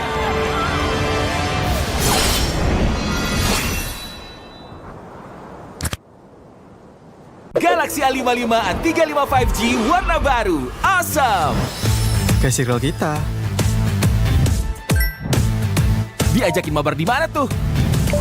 Circlein aja pakai circle to search. Wah, langsung ketemu tempatnya.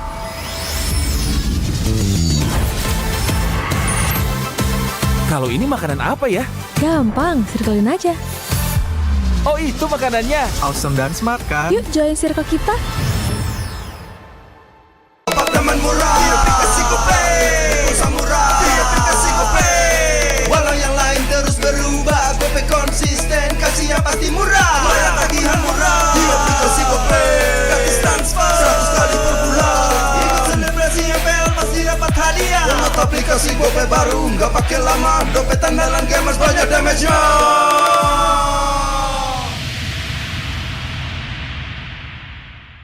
Dia tidak akan segan untuk menghadapi siapapun yang berani melawan. Dia mewarisi perjuangan karena di tubuhnya mengalir darah seorang pahlawan.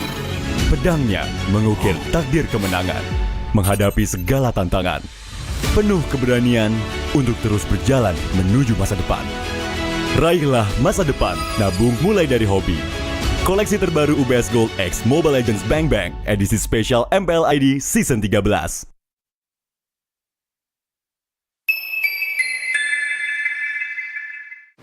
Main Mobile Legends memang seru. Mabar sama temen makin epic. Apalagi kalau double kill.